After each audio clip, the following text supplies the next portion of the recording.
Hey guys, how's it going? Welcome to another episode of Downtime in the Hangar, where we talk about all things GBO2 and always tangent a lot.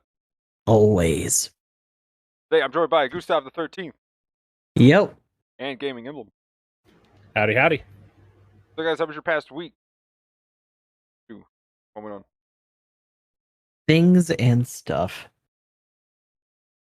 My answer. Oh my god, we all did the same thing this week. That's crazy. Amazing. But I'm mostly just trying to keep up. We actually finished Near Automata on the channel. So I kind of felt lost for a second because like I'm kind of not over the series. So we're doing like story for Near Reincarnation, which is the mobile game. Playing. Yeah, I was gonna ask what in the world that is. Yeah. It's So pretty neat. It's definitely just Yoko Taro's excuse to do more side stories and stuff and weapon stories, which I like. It's literally like one of the better like lore like nonsense things that I like from that game. So they just made a whole game about it with its own like side story and shit. So it's been neat to check out. I think probably by the middle of this week or so, or like the end of this week, we'll probably be through most of the story that the global version already has out. So once we get out of that, I'll try to find something else.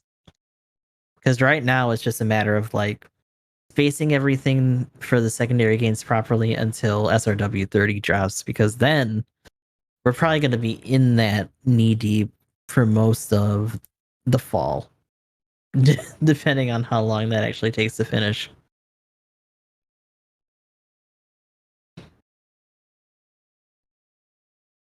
Yeah, other than that, just trying to keep up with clan stuff. Some of the interruptions because of the downtime kind of sucked, but hopefully we can try to get in that top 100 this week.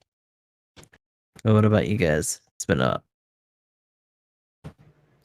I know for me, I'm still playing a decent amount of Super Robot Wars GC, of course, but Pokemon Unite as well. I'm finally starting to creep up. I made it to Ultra, which is just before Master, which I guess in battle operation terms would be I'm in A rank and I'm pushing into S, kind of. So we're doing all right there. Essentially, what's going on is I'm trying to play the strongest champs I can and murder everything, and I hope that my team doesn't throw during the Zapdos fight and we lose horribly, which is pretty much what the game is all about right now. It's like so literally pure rated sweat. Yes, absolutely. Meta slaving, getting all up in there. Me. Actually, one thing I wanted to ask,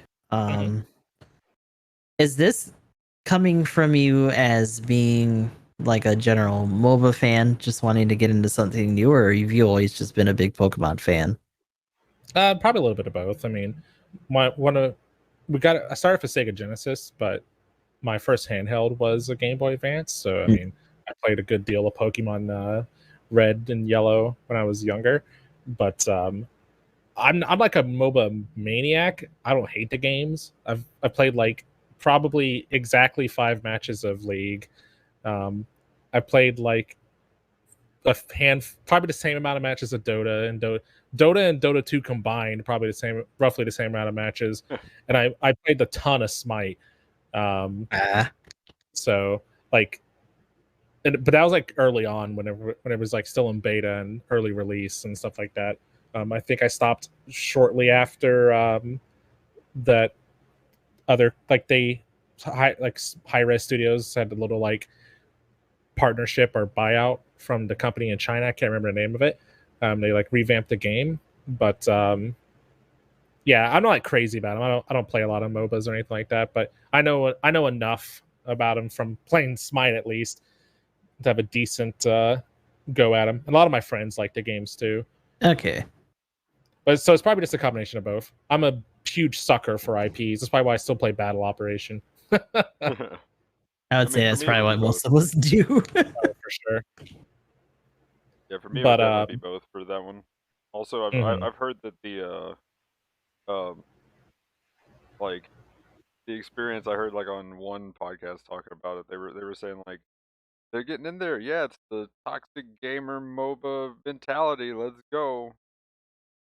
And the lack of ability to type. Oh Lord. So You just have typical mobile shit. so like I think the quote was something like they said like, yeah, it's it feels like you're playing with playing with like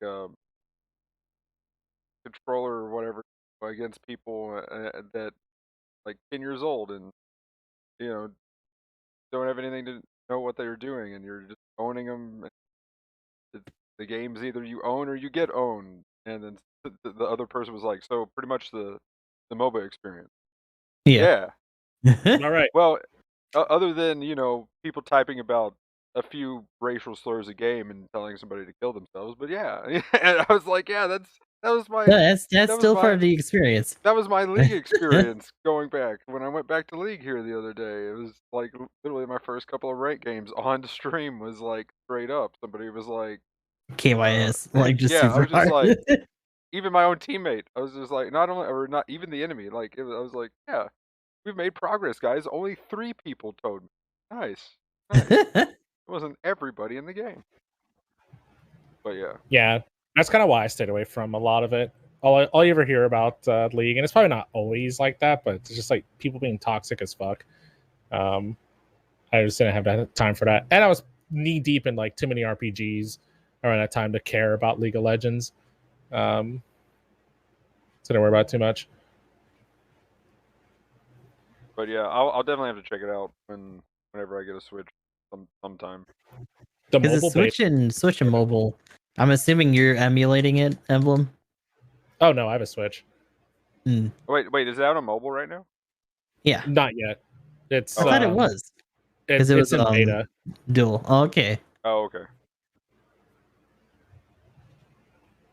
Maybe that's what it was then. They were playing the phone one and they hooked like a controller to their phone and that's why they were owning. That's what it I was like, They wait a could minute. do Well, I both mean, Switch, apparently yeah. that part's not out, from what Emblem was saying. Yeah, from my understanding, the mobile beta hasn't like maybe they had a pre-beta or something, but to my understanding, the mobile version isn't officially out yet. Yeah. Well, I mean, they were doing the like Japanese version beta or whatever. Oh, okay. From what I was watching, yeah. So I was like, Gotcha. why did it seem like it was on phone? This is on Switch. And then finally now it just clicked when you said phone. I'm like, oh yeah, Oh, that's like right. it had like different inputs and stuff going on. Yeah, Okay, well, that like might so be he what it plugged was. the controller into the phone. You can get the little phone controllers.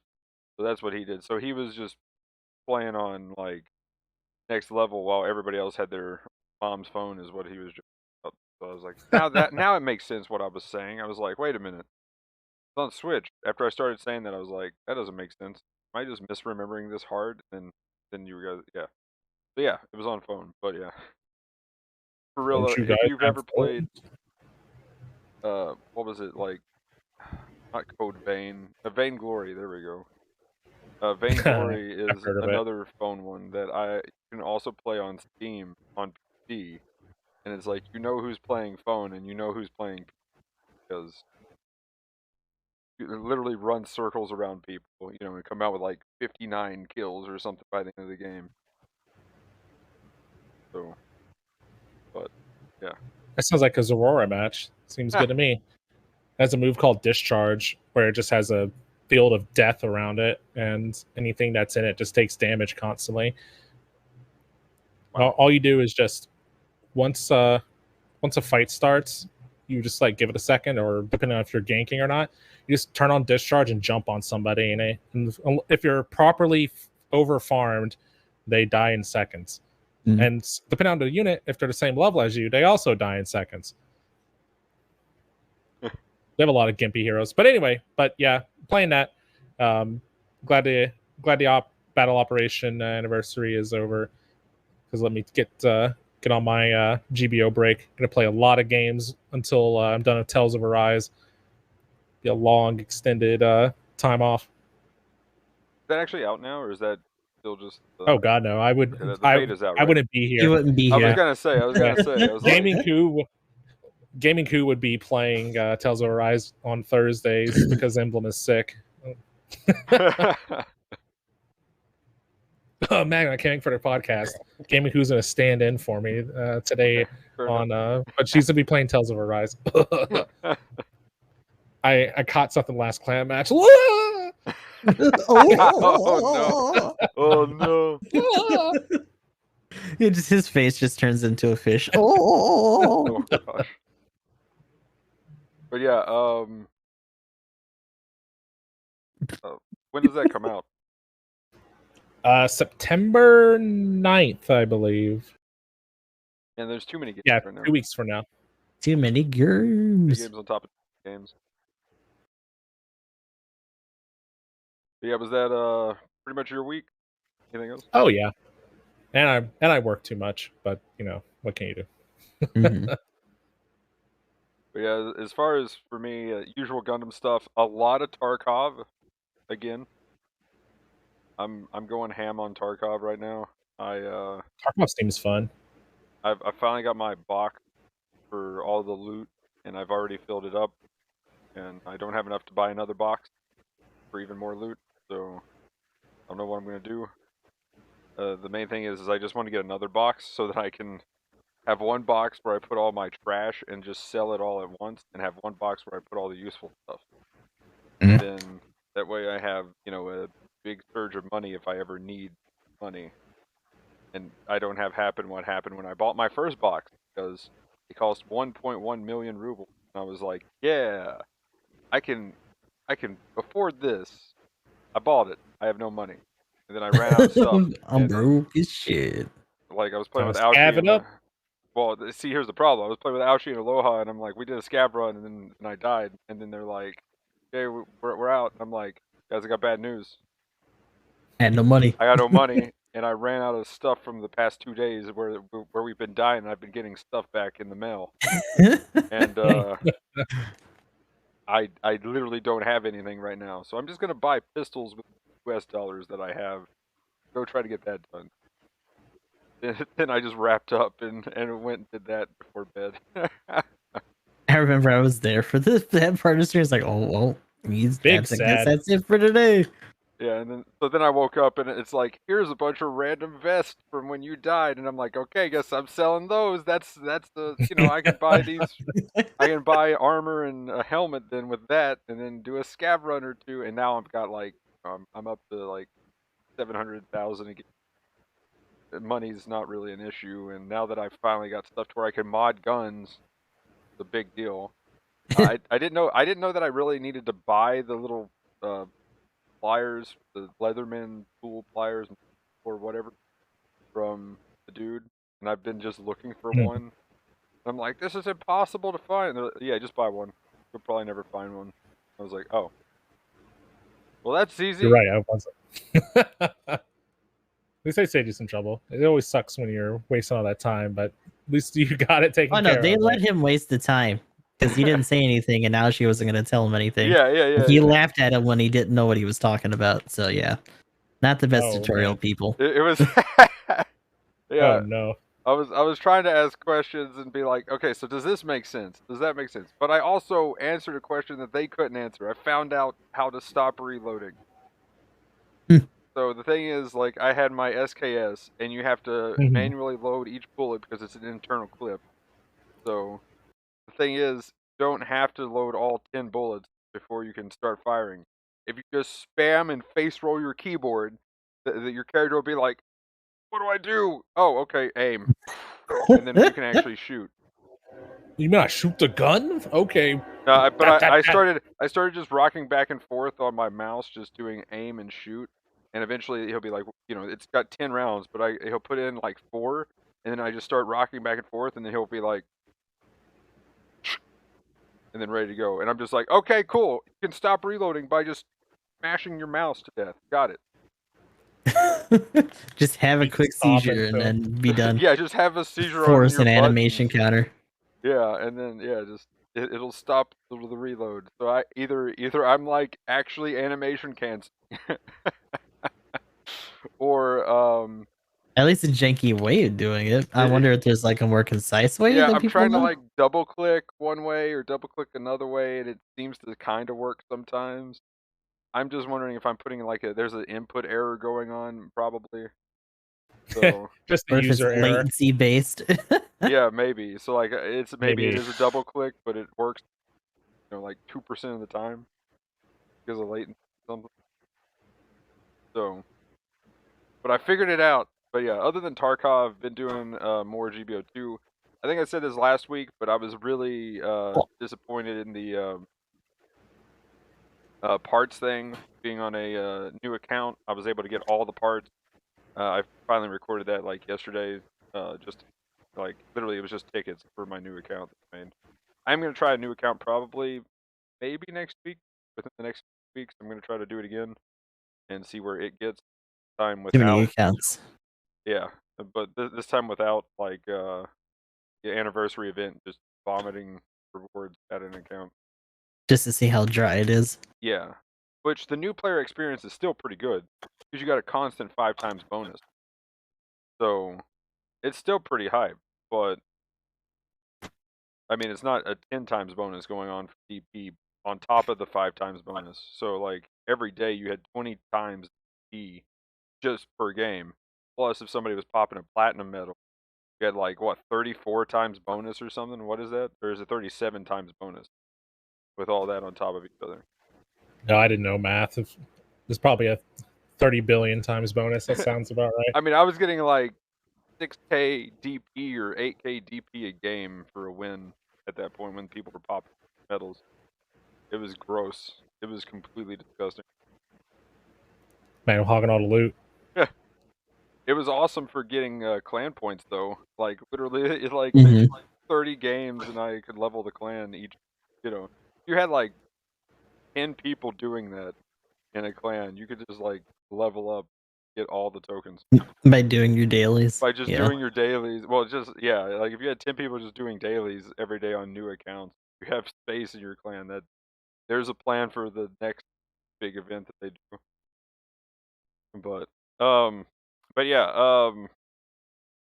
the other thing I guess of note from the week, I think I can't remember if I did it on stream, but I got a new Path of Exile build going. It's pretty cool, Blade Trap, and yeah, just too many games. Fantasy Star almost got everything maxed out. They added new content. That defense thing was cool. It's just the defense one from the base game. So, I like the boss though. The boss looks really awesome. Like that was actually pretty hype. Actually, I haven't done the base defense yet. They have what? I just said I haven't done the base defense Oh yeah, yet. yeah. It's got a cool boss at the end. And then as far as GBO2 again, back to more Gundam things. Last week's suit, I got it. I like it. I have to say, I was disappointed we didn't get a support. Maybe I'm in a cheery mood now because we do have a support this week.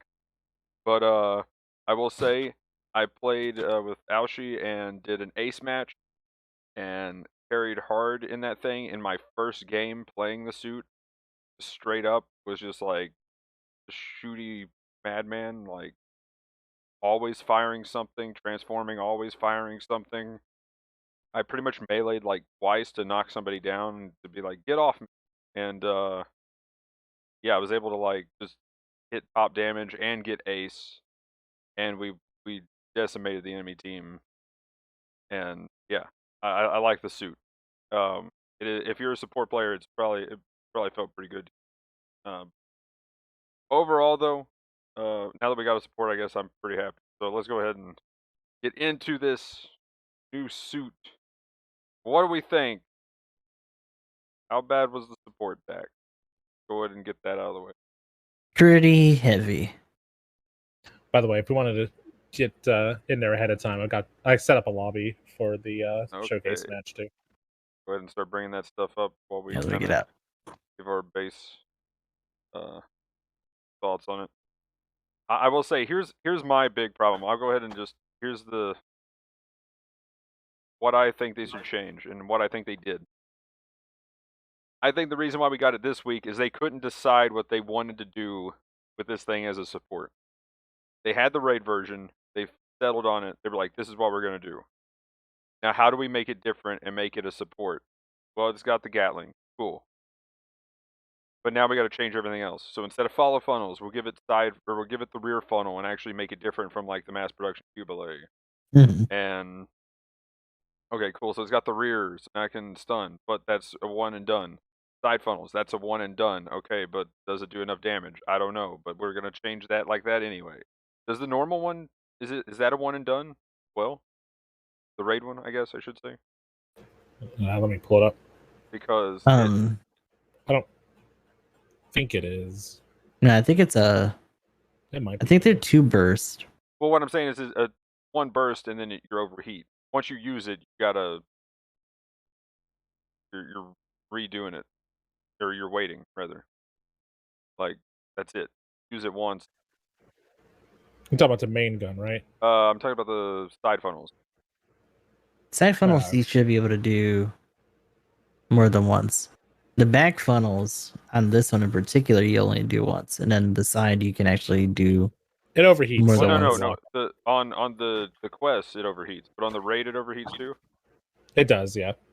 Yeah, literally every weapon on this overheats except for the missiles, of course, reload, and then the Gatling gun is the only thing that you can stop and wait for. So I don't know. I've been like prepping with the shield. Now I will say, being able to charge the shield and have the benefit of blocking lasers and taking less damage is amazing. Like actually using that and being used to trying to use like the GBO2 shield and stuff. I want this on the Hama Hama like yesterday. Like Yeah. if that was on the Hama Hama, it would make the Hama Hama so much better and more consistent. It doesn't have crazy damage, suit doesn't, but it's already defensive. So it would fit with the suit.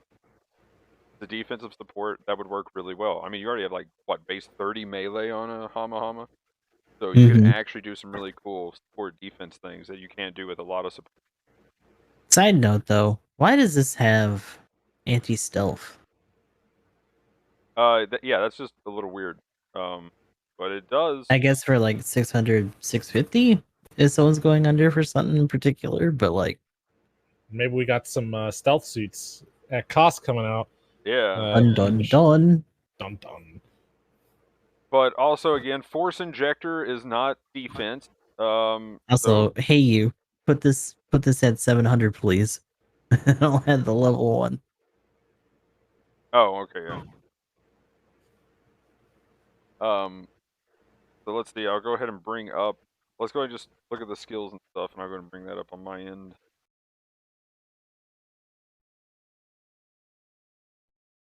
Okay, so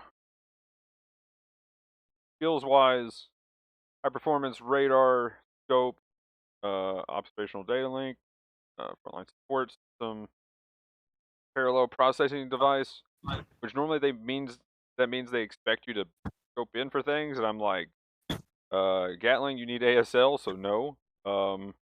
Maybe the shield. Yeah, probably the shield. I'm not gonna try to crouch through that, really. I mean, cool, but I guess I don't know. It just feels a little weird. Yeah, if it had the heavy stagger, there'd be more payoff. So I don't really know why you'd stand still for that, especially at this cost, when everything is so fast. Buffers aren't too bad, 15%, 10%, and then of course the shield defense thing, which does count as a defense layer, so I'll at least accept that. But I hate that they just put force injector 1 on it, and they're like, yeah, this is good, right? Without a balancer, there's not much reason for the force injector as much. I will say on certain suits, it is kind of nice when you do have it. Things like the mass production delay every now and then. Obviously, you're a support, so you don't have to worry about dodge roll at all. So force injector does kind of count for something. But I mean, unlike other suits that maneuver very fast when you're jumping around with your force injector, support's really slow. So it's not really a evasion mechanic. Actually, balancer also affects the fact that like you have to wait a lot longer after your landing for your like funnels or charge shots to come out too. Otherwise you're like letting it loose and just wasting it. Like nothing's gonna happen.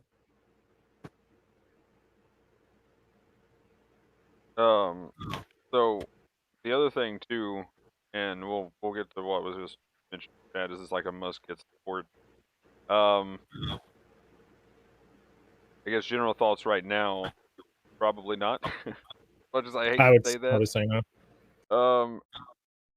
I kind of like my mass production Cubile at 650 better right now, just because you got more consistent, just straight stuns, and I mean yes, the shield chunk, right?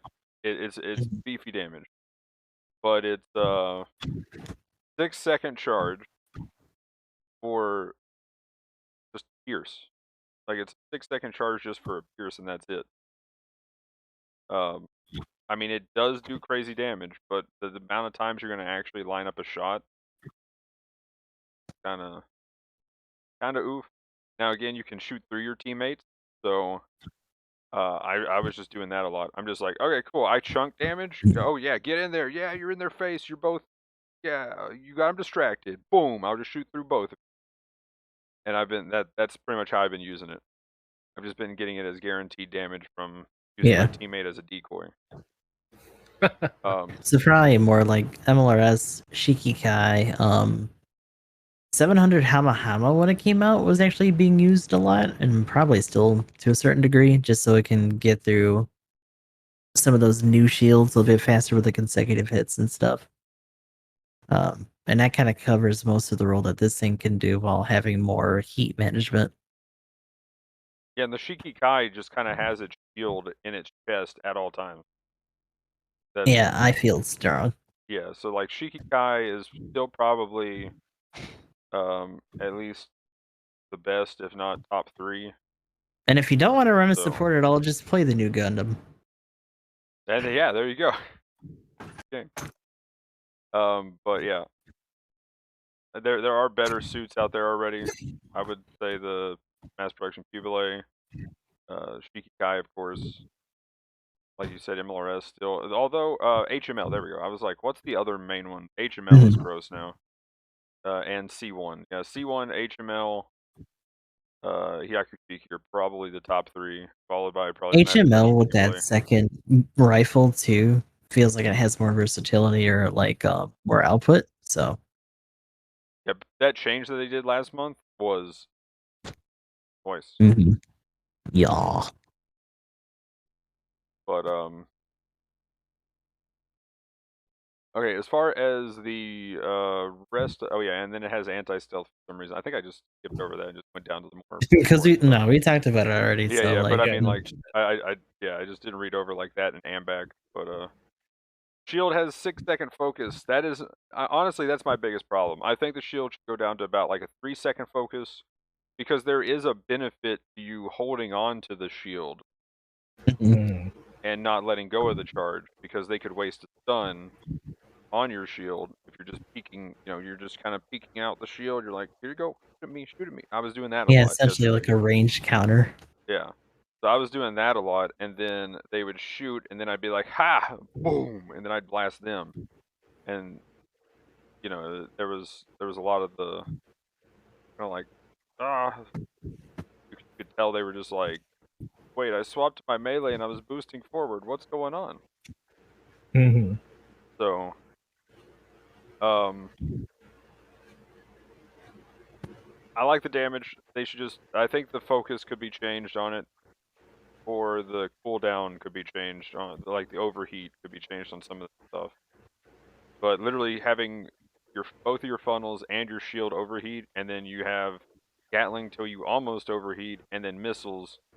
But if you accidentally overheat the Gatling, then you're kind of screwed for 20 seconds, roughly. Kind of feels bad. Because all you got is a beam saber at that point, and you kind of don't want to have to go in, even if this thing has a 2,800 melee damage. It has 0 melee strength, though, which is kind of funny. Faz. Yeah, it's a little rough. I was actually expecting more range damage if it had 0 melee strength. Maybe I'm a little crazy, but having 50 range at 650, how much does it have at 700? Did you get the level 2? It's hold on, 55.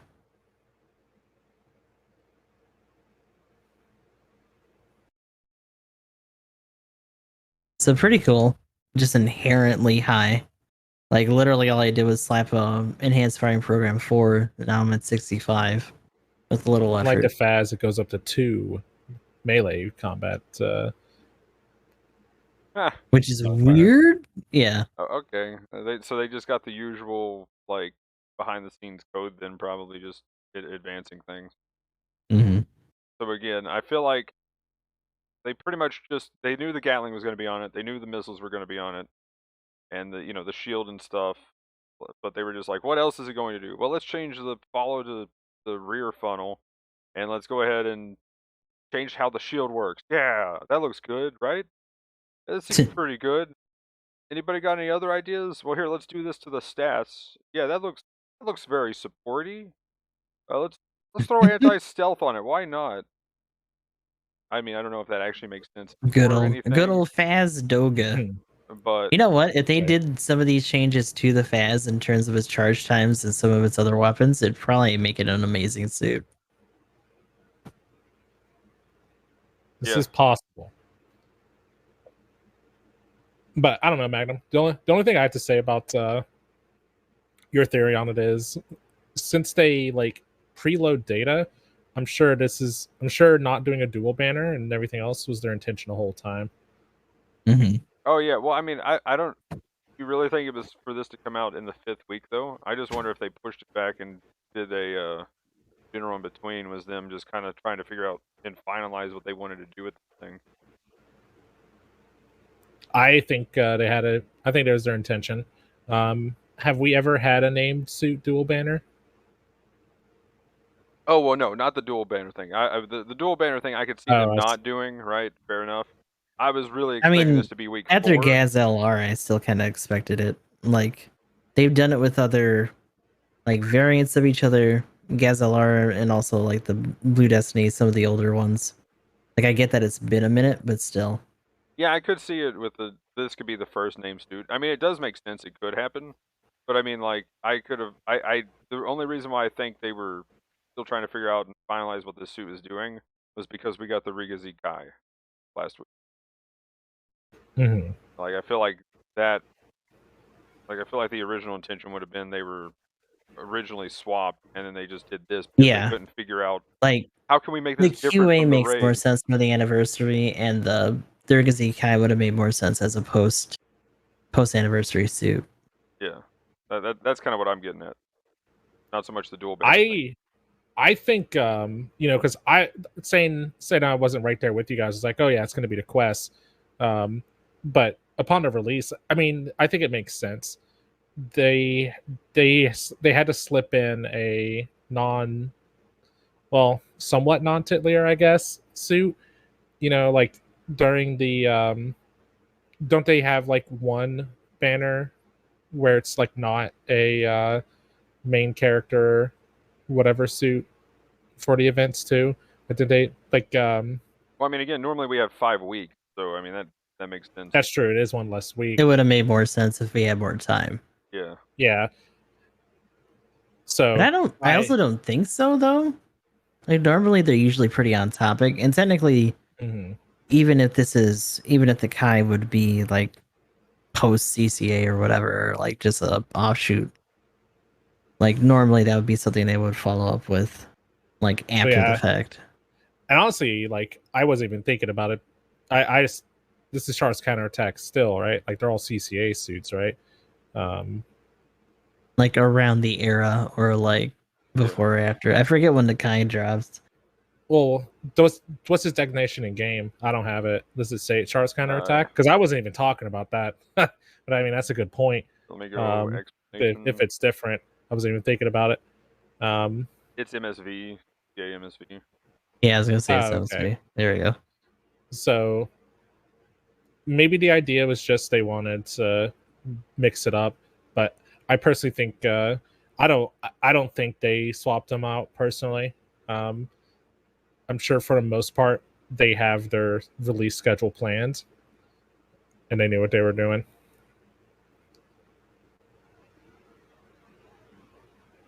I mean, the only reason why I kind of say that is I feel like this thing kind of needs a buff on arrival of some sort.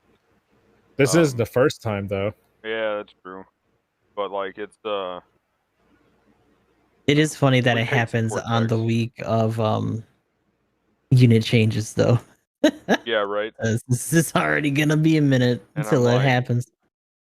hopefully next month or the month after. But like, I still like the suit. It's still fun to play.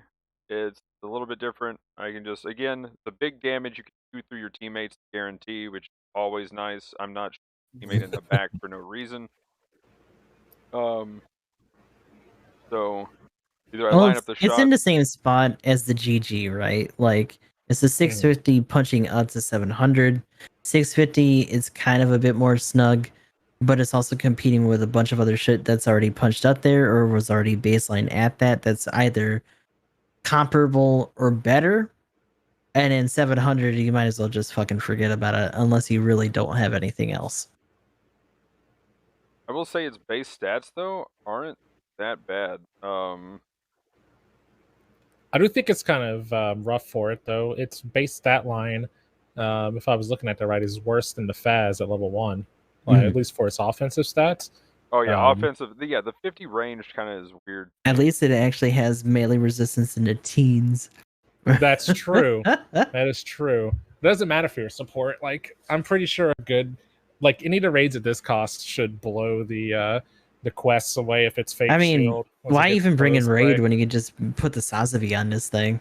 Literally running in there with you're talking about 700. two different melee weapons and like raids don't exist at 700 right now, Gustav. Yeah. They've abandoned that world. Raids just get bullied to death. But yeah, 650 wise, you're talking about getting forked by the Mark II or like RD2 finally having some food, and then the Zaku 3 custom bullying all of those over and being like, pardon me.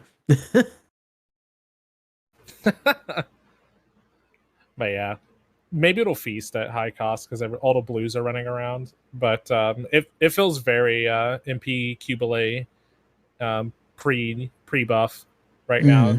I can see to make some adjustments. Its stagger rate, like Magnum was saying, is worse than like similar suits that have that weapons. Like the Vertex. Yeah, they literally made a named version of that gun and nerfed it. Made it worse. Yeah, like the Vertex stun's better.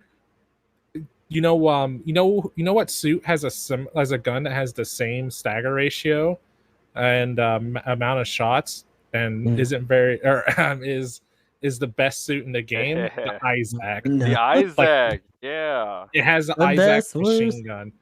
And well, the that's problem not is a fucking good thing. Well, I mean, I think the Isaac machine gun is great, but actually, the Isaac machine gun would probably stun sooner and actually in one mag. I looked compared to this thing. It's the same. Well, the thing is, they're the same stagger ratio, ammo, but one's ammo and it has 40 shots, not like 16. Yeah.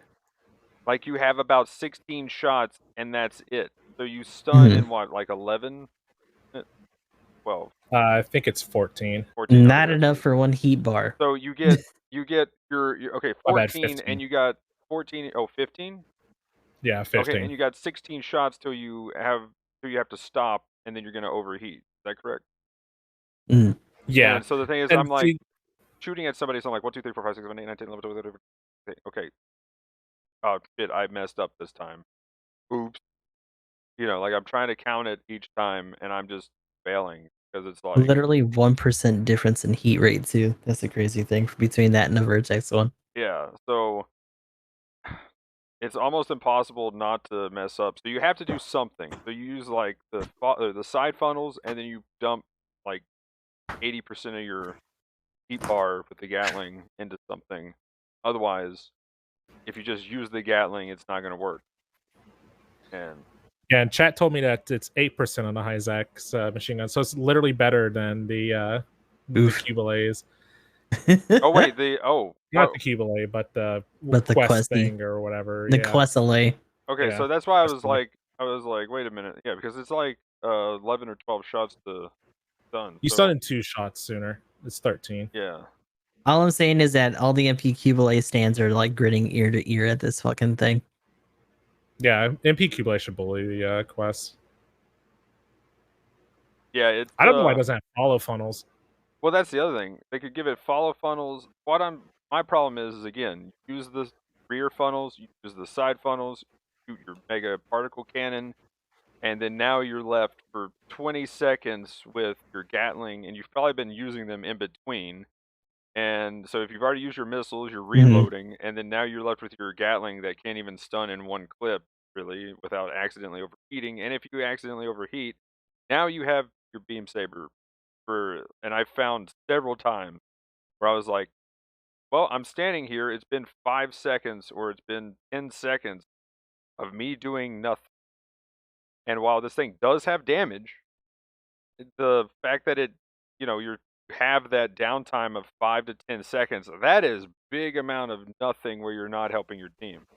Yeah, especially at this cost, and especially with the fact that we're only doing these matches for like 8 minutes. And with the mass production Cubile, even when it first came out, it did have a rotation, and if you paid attention, you would never overheat anything. Now, I would say that would be like a high skill cap suit, and if you're really paying the attentions, you wouldn't overheat.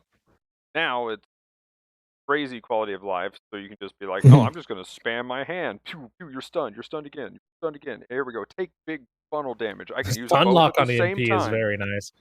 Yeah, it's disgusting. You can do super stun lock. You can do your crazy burst with both using the follow and the side funnels at the same time.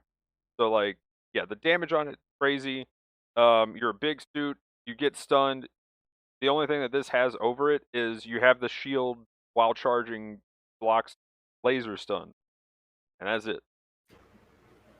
But you gotta let that loose eventually, or you're gonna get stunned out of it anyway. Yeah. So right now, I don't know. I do like the build up staggers though. They're kind of nice. If you combine the side funnels with the Gatling, you can get a decent stun, or the missiles, and then with the side funnels, that's pretty good as well.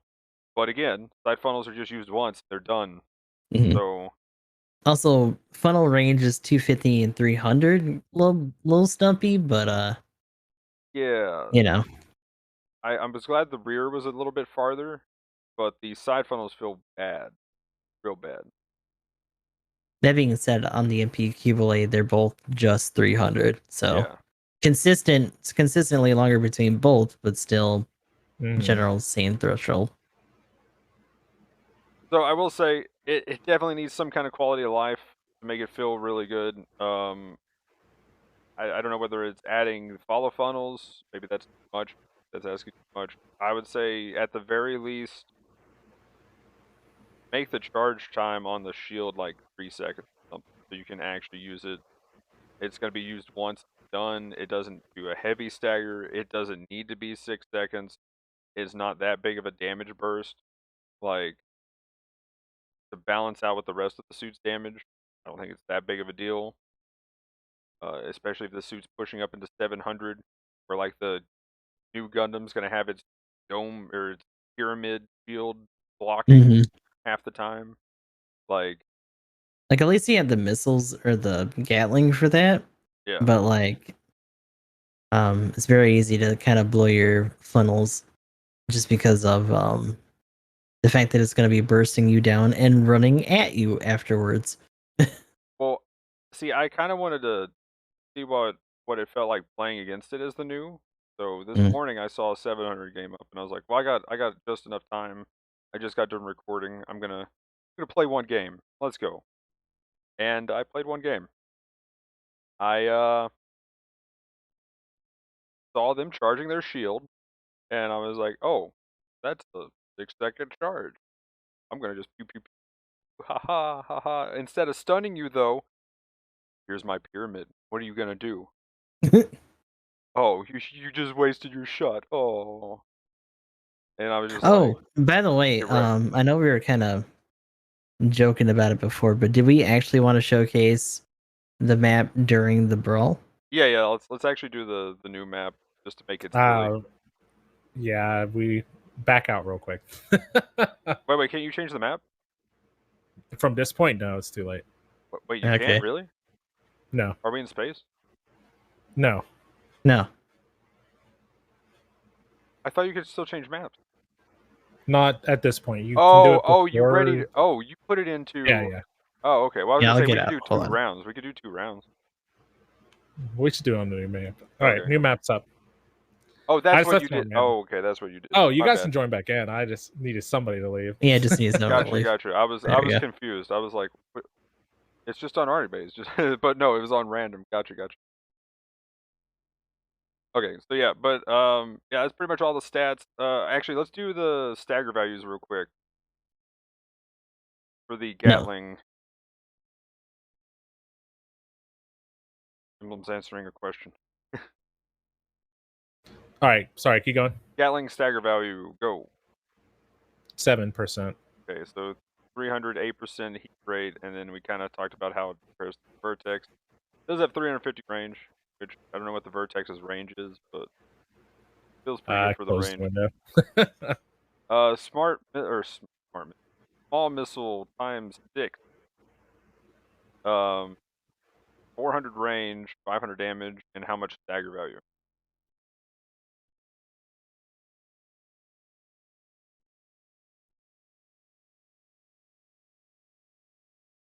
Hold on, I'm kidding right now. And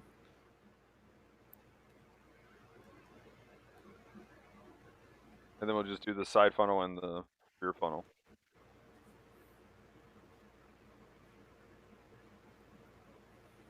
Just trying to overheat is all. Well, what's the stagger value on the missiles? Let's see.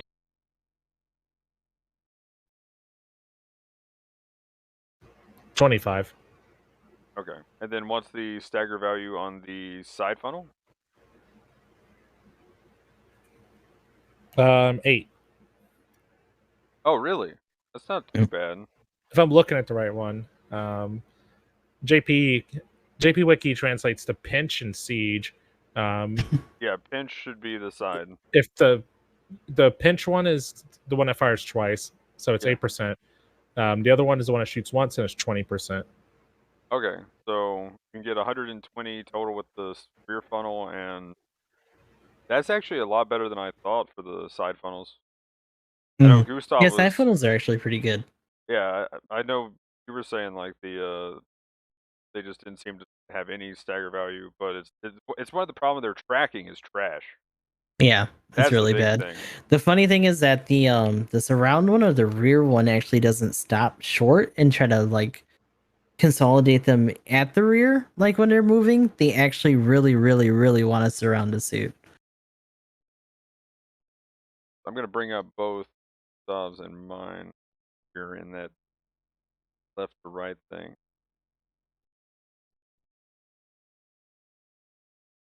But yeah, I mean that's one thing. I don't know if it's on purpose as a balance thing, but the tracking on a lot of funnels is usually pretty trash. It's why I value having like extra bursts, at least 3 as opposed to 2, because it's otherwise it's just really easy to dodge, and you're not really forced to like blow a lot of boost in the process. Oh, hello over there. So yeah, this is the new map. Yeah, we'll kind of actually talk about the new map. What's it actually called? Military port or something like that? Something like that. Yeah, port deep. Why are you in this animal? Because I had to play a support that can't run. Oh my gosh. Actually, I want to see Zommels just dominate with their I want to see actually a sniper comp. Bye forever, Gustav. Oh no. But yeah, you can actually blow up the ship, which is kind of cool. You're closer than I thought. I'm way over here. I'm just gonna leave you guys to fight, and I'll come clean up the mess here in a second. Yep. And I don't know which item or which loadout I'm on right now. Oops. But yeah, you can blow up these ships. They have a giant explosion, kind of fall through. I really wanted them to become debris on the ground. Like in the middle, you can see some of the debris. I thought they were going to become debris and kind of start. Oh, it is 2 bursts. Pushing people out of the way if you were in the way, kind of thing. I thought that would be kind of cool. Well, like even when you're standing on it, man, fuck, I suck.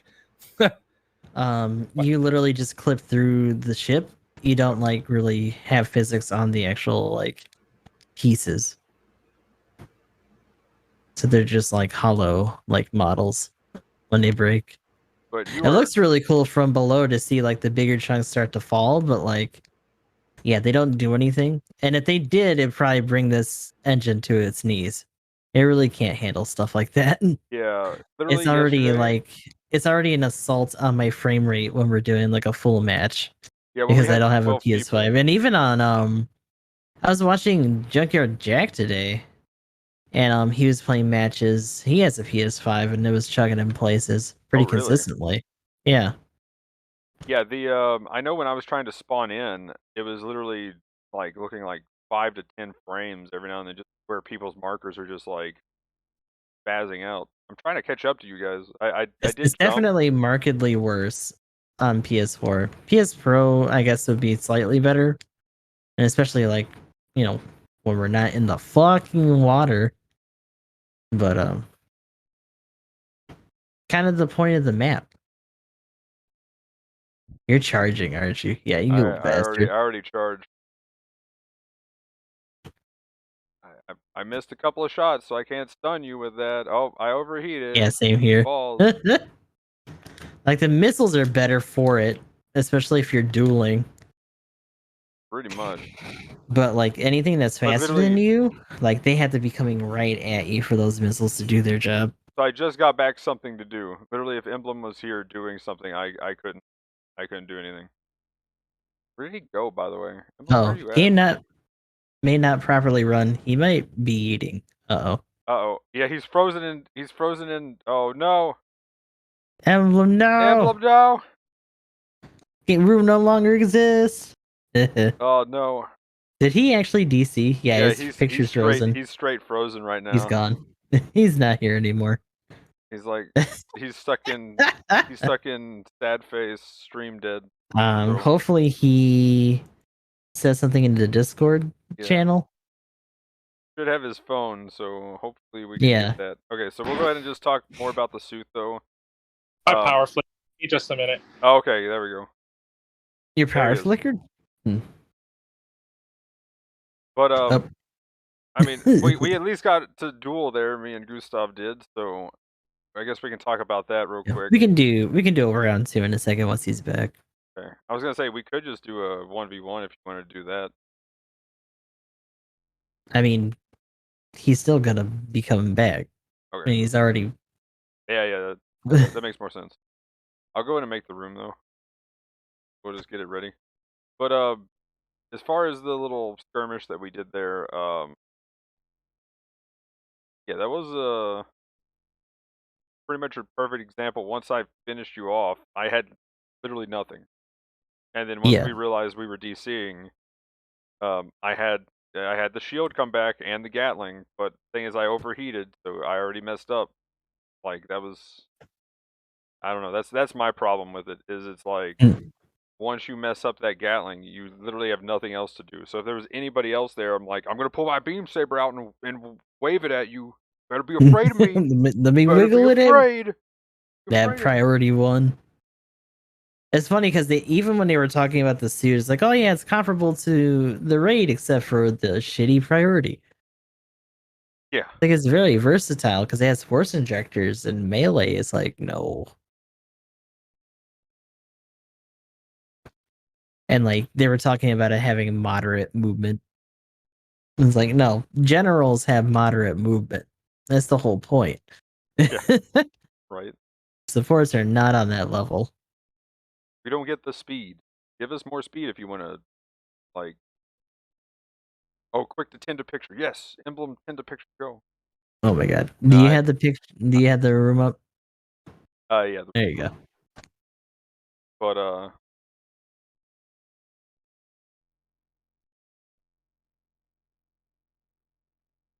But yeah, that's my biggest problem with the suit is just the moment you overheat, and there's like no skill cap really to it. It's you want to be doing damage, or do you want to just stand there and wait for your Gatling to come back a little bit to pew pew a few more. And it's not. It doesn't even feel like you're doing any more at that point.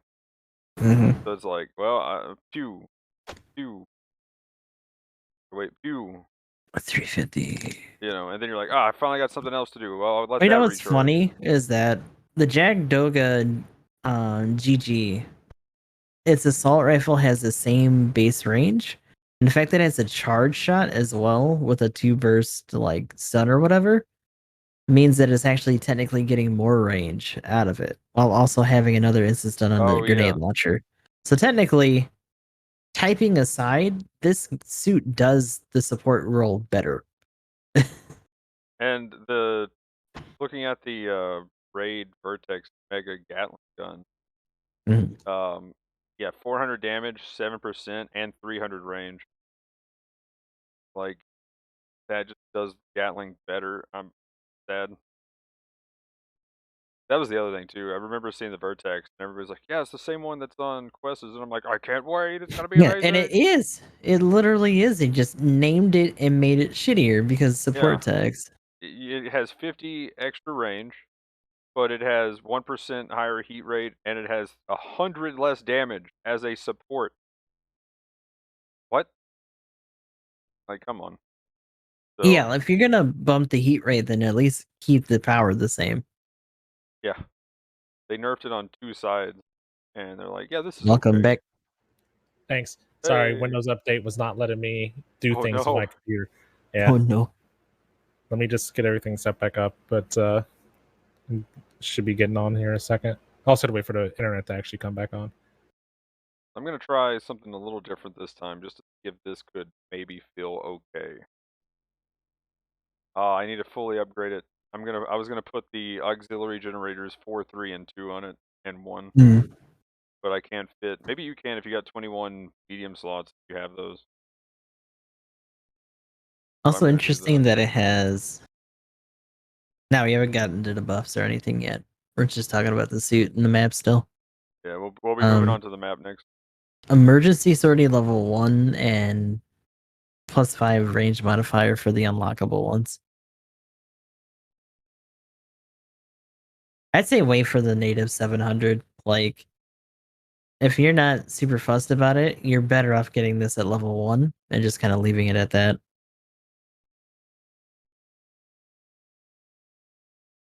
Yeah, I'm sadly debating on not doing another 10 spin.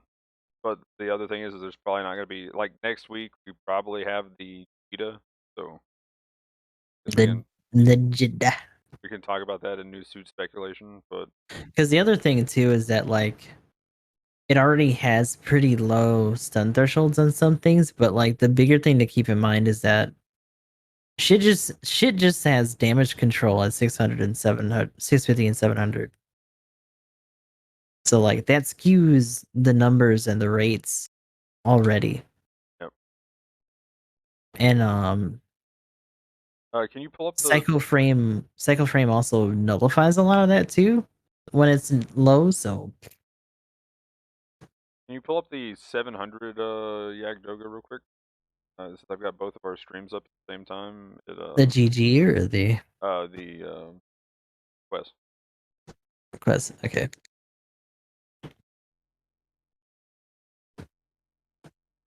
So there's both stats. Pretty much right next to each other. I was just kind of going to compare, does the defense go up that much? And the answer is no. That's kind of rough. Yeah, it's a marginal bump. Yeah.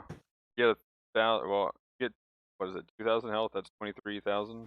So. Here, man, am I back in the video game? Did you make a new lobby? Yeah, lobby's up. Okay, I'll join in real quick. I'm not playing the Zommel, though. That was a mistake, and I knew it.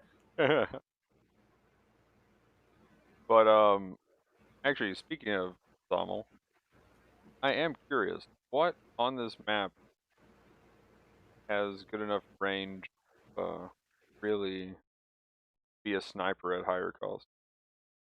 Zommel. Just a Zommel.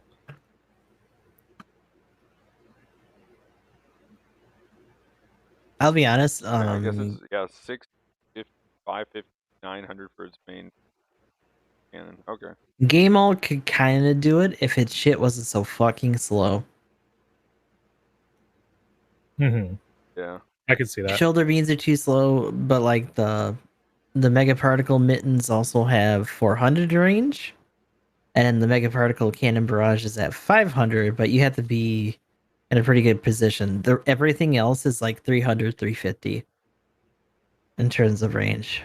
And considering the depth of this map, not to mention how big it is, like a lot of that coverage is going to get lost when you're at elevation. It's actually kind of ridiculous. I'm not literally the only thing that I think has the range is the Zommel. That's funny. Technically, the Shikikai is consistently able to reach more. 500 on the beam cannon shoulders, and then 450 on the rifle. Okay, that's pretty solid. Which means it gets more when it's charged. 450 on the missile pod. The shortest thing is the mega particle cannon, and that's 300. This would be the time where a sniper would actually be pretty solid. If your team was doing smart things.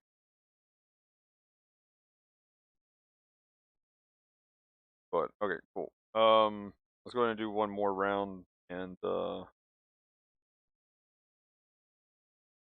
everything doesn't explode. Yeah, then we'll oh no, all the paint jobs that I did were not saved. Fuck. Oh no. Okay.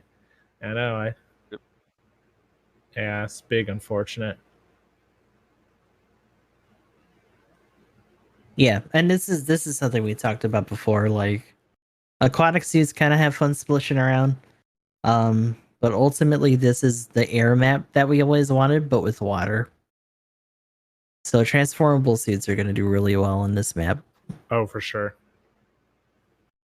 Like, replace most of the water with just air. Funny thing is the flying though can't do anything because underwater problems. Yeah, I mean, because they're supposed to be helicopters.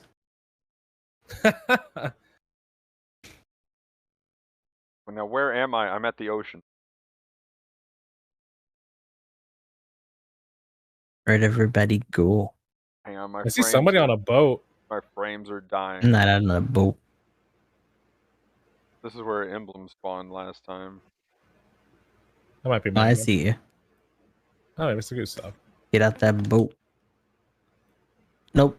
Still not enough room. That's actually still too far. I overheated my beam gun. No. Rude. Stop. Ah, rude. Ah, I blocked it with my shield. Ah, no, those are missiles. I'm coming. Where's he at? Oh. Nope. Big whiff. Ow. Also, that shield has perspective issues. Yep. It's like it doesn't line up with the actual like reticle. I will say the jump out it goes inward to actually like come out. The jump out of the water is kind of hilarious.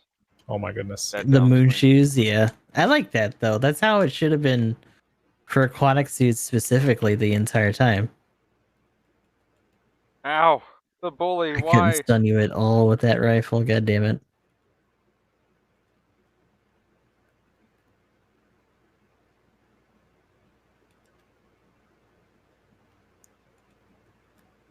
Yeah, it's a really weird thing of like, you throw funnels, then you shoot with something, then you throw funnels, then you shoot with something, and then you do the shield. Or you open up with the shield, then you do the combo with the funnels in between. But They just get shot in the foot and it doesn't even matter.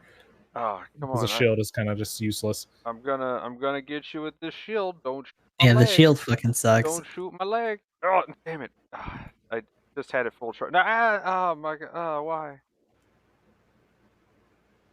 Shield should have been a real shield. I gotta hide my tootsies. Don't fucking. Oh, he jumped into the water. Gustav, truce. Oh, I mean, they chunk 6,000 on a support. Ah. God, I really hate that fucking Psyche protection. God damn it. Now the shield does nothing to him. I wish it was a heavy stun.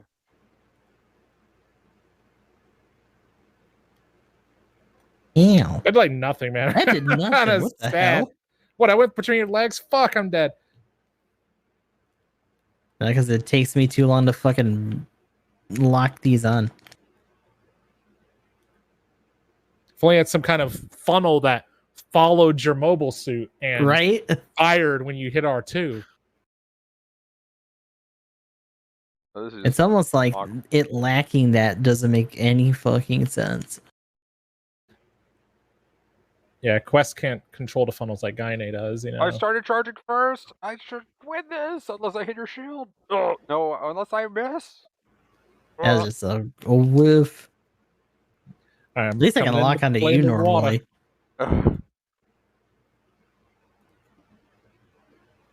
Okay. He's good. No, let me load. I'm so low. You wouldn't hit a person that's on one leg, would you? What? How did you not get stunned? Shit. Whoa, what was that? What did you just do? I was getting confused, man. My internet's still being goofy. Like, I shot you twice. Dude, I need somebody to clip that. I shot you twice, and I was like, what the fuck? No, I need somebody to clip that, dude. Like, on my screen, like, are you guys looking at the Discord real quick? Like, look at the Discord. Like, Emblem, so this is Emblem's suit, here's me. And, like, so he's like, all of a sudden, he's just like, like, he just teleports to, like, 4 places. I'm not looking, Goose. And then there's like 3 beams that shoot. And I'm just dead. And I was like, what? What was that? They actually gave the Game Hawk Trans Am from the last update. You just went Ultra Instinct on me, teleported, like, what? Oh, you fell. You went full true lag type on me there. Lagzam. Lagzam. There we go. Oh no. Also, this map is so big that I can see you guys fighting clearly, and there is a huge amount of, like, come on. Did I, like, miss a shot? Ow. This is how I die.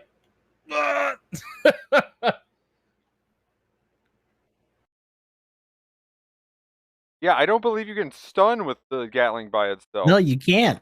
You can't raw dog it. Oh my balls.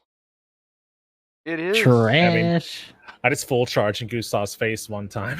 it all went through my legs. Yeah.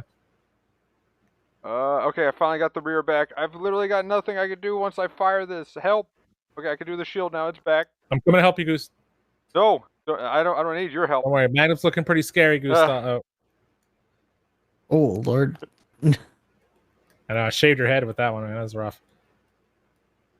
But yeah, like, I don't know. The fact that it feels like Emblem can literally take on almost 2 of us, for us barely trying to whittle them down. Like, I feel like the mass production Cubile would just delete this thing and laugh because you just couldn't move. Probably. Yeah, I don't even think it'd be a fair match. Yeah, well, like, okay, you're charging your shield. I'm going to do my double funnel thing to stun you. There's the stun. Now, where are you at? I'm just going to land and you're just going to... Oh, you're over there. Come on. Teehee. Yeah, do your full charge. Oh, God, you got one, too. Come on. Can't... What? It works. I blocked the damage, though. Tackle! Fuck. Oh, God. Ow. My life. Oh, rude. Those are missiles. Oh, Gustav, not like this. Yeah, bully this man.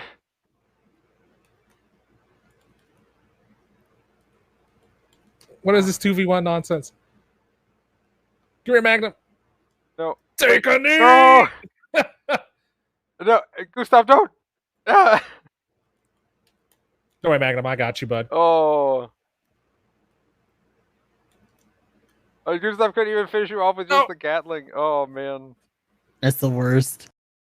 Dude. Had to whip out the missiles at the end. Maybe I won't spin for the 700. Not worth it. Oof. Like, if I really wanted to, I could probably strip some of the defense or health out this thing and, like, put it over a bit more output-wise, but it doesn't feel worth it.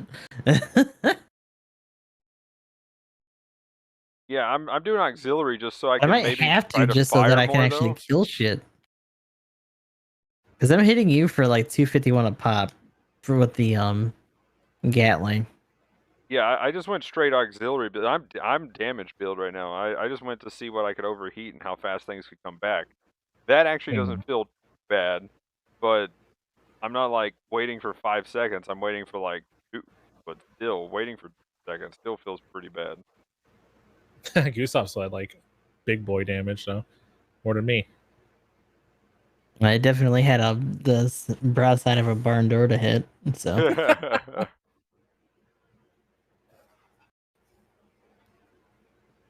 All right, well, do we still want to do the second match since we had a little bit of technical difficulties, or do we want to stay on schedule? I think we've kind of got our, because we got a lot of patch notes to go through, or buffs and nerfs to go through. So yeah, I think overall, final thoughts on the suit. Yeah. I'm glad it's here, but meh. Support's X. See, I'm a support main, so I was like, I gotta get it, and I'm so glad there was no enabling having to be done for me to get this thing. Yeah. You dodged a bullet there. So, and I don't even know if I'm gonna my last 10 spin on for the 700. It also meant that I could save my tokens on Ginny for the next one. There you go. But I will say there is some hope that they'll buff it, because they've buffed other things. So. Mm-hmm. So yep, keep playing in it. That's how they buff the suits. Just do poorly. Yes. Okay, guys. I'll end up in. Wait, no. I gotta stay at least what, A to count for the. They'll give it quick boost forward. There we go. That sounds like a buff to me. Okay, so the next 10 games, I'm going to lose horribly with it. Oh no! And go down Just to start throwing. 1 game before A-, and then the next game, then I'll go play something else and get back up to like halfway through A, and like just play 20 next games. Adjustment. They specifically talk about you being in there, like, oh, we found out that people were actually trying to screw this. Magnum had a lot of losses, so we threw his data out. Oh my gosh! Oh man. This Magnum guy was really trash and was saying that he was throwing during the stream. So. During the podcast, we heard that he was gonna throw, so we perma-banned him. No, you know what it would be? It's when they changed the they changed the GUF and were like, people were too bad and were doing the wrong thing. Yeah, they wouldn't even know that you were throwing. They just thought you sucked. Oh man, yeah. I hope that, because otherwise that makes more sense. I mean, the Magnum's thing game is just ridiculous. Yeah. I was watching the podcast. Yeah, see, I was dreaming that they watched the podcast. I was like, if I ended up getting banned for that, we know what happened. Got him. It would be a life ban. That would be, you tried to sign up for Evolution, and it's like, nope. Oh no! Oh no! No, don't even joke. Okay, maybe that wouldn't be worth. I would say maybe a ban would be worth, just to know that they watched the podcast. But anyway, okay, so the new map, we just played it. It's big. Let's go ahead and get into that. Moist base or moist port? No, moist port. Military moist. Something. Big water. Deep port. Port deep.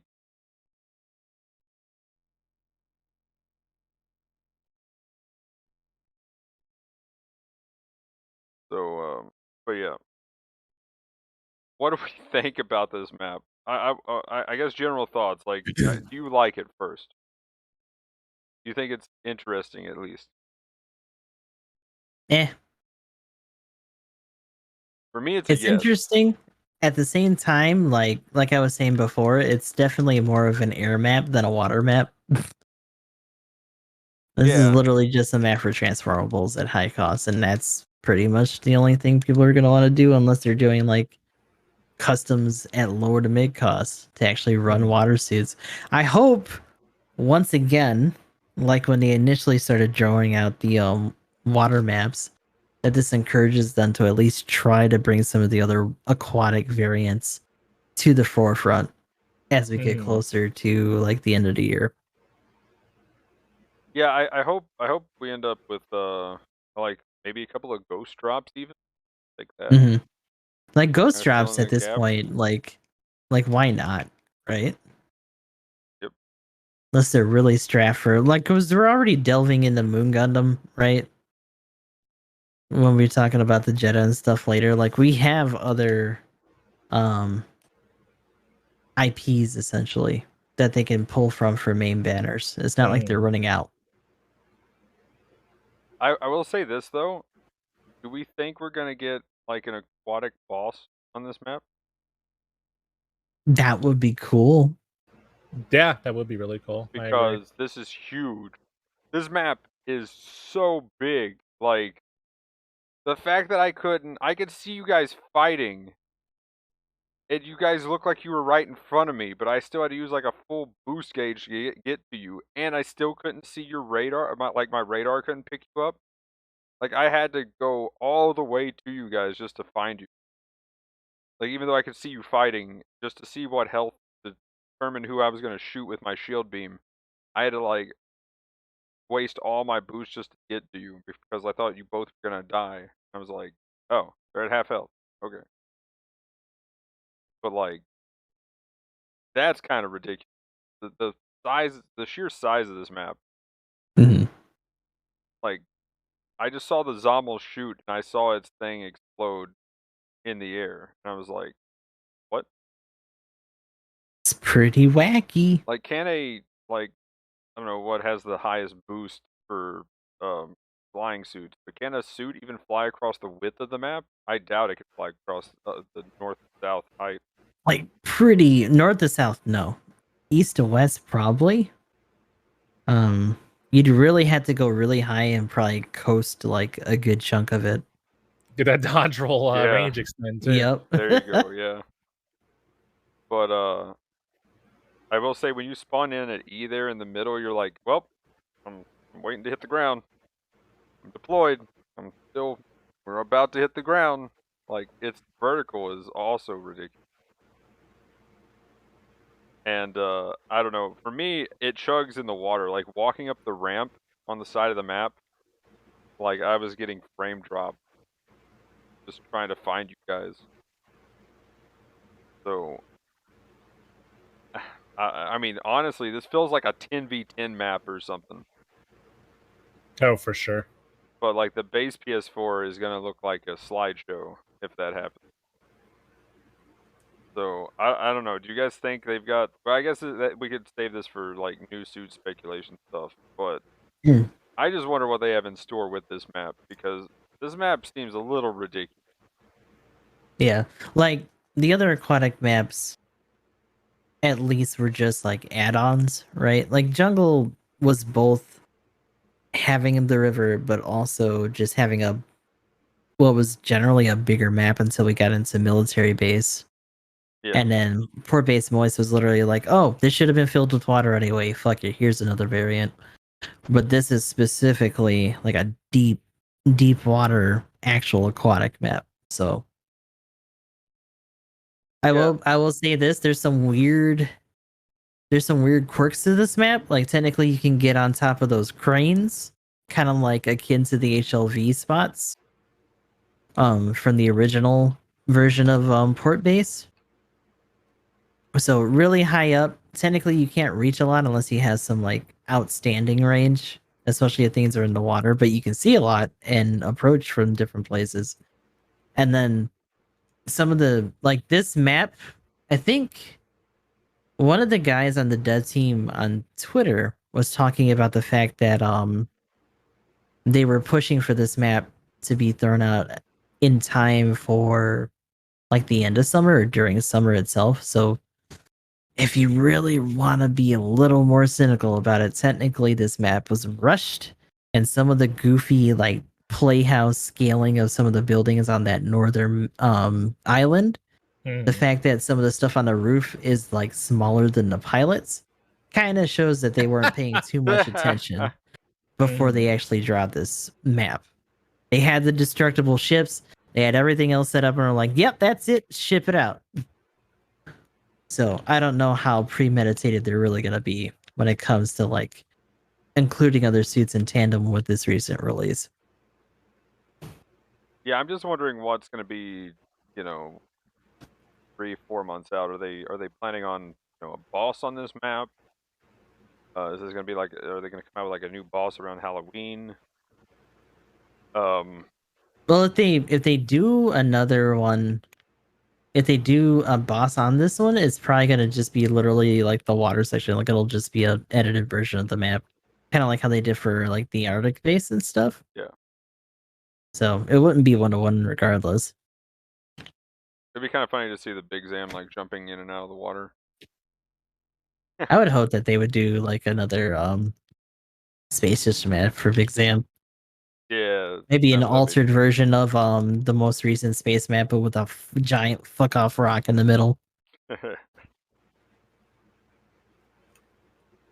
Let's see. As far as the map goes, though, I don't want to see playing ranked on this a little. I do, and I don't. Oh my god. The thing is, the reason why I want to see it is because I want to see it at lower cost, where we have like people trying to go big brain and right, just like playing nothing but snipers in the corner of the map and forcing everybody to get out of the water.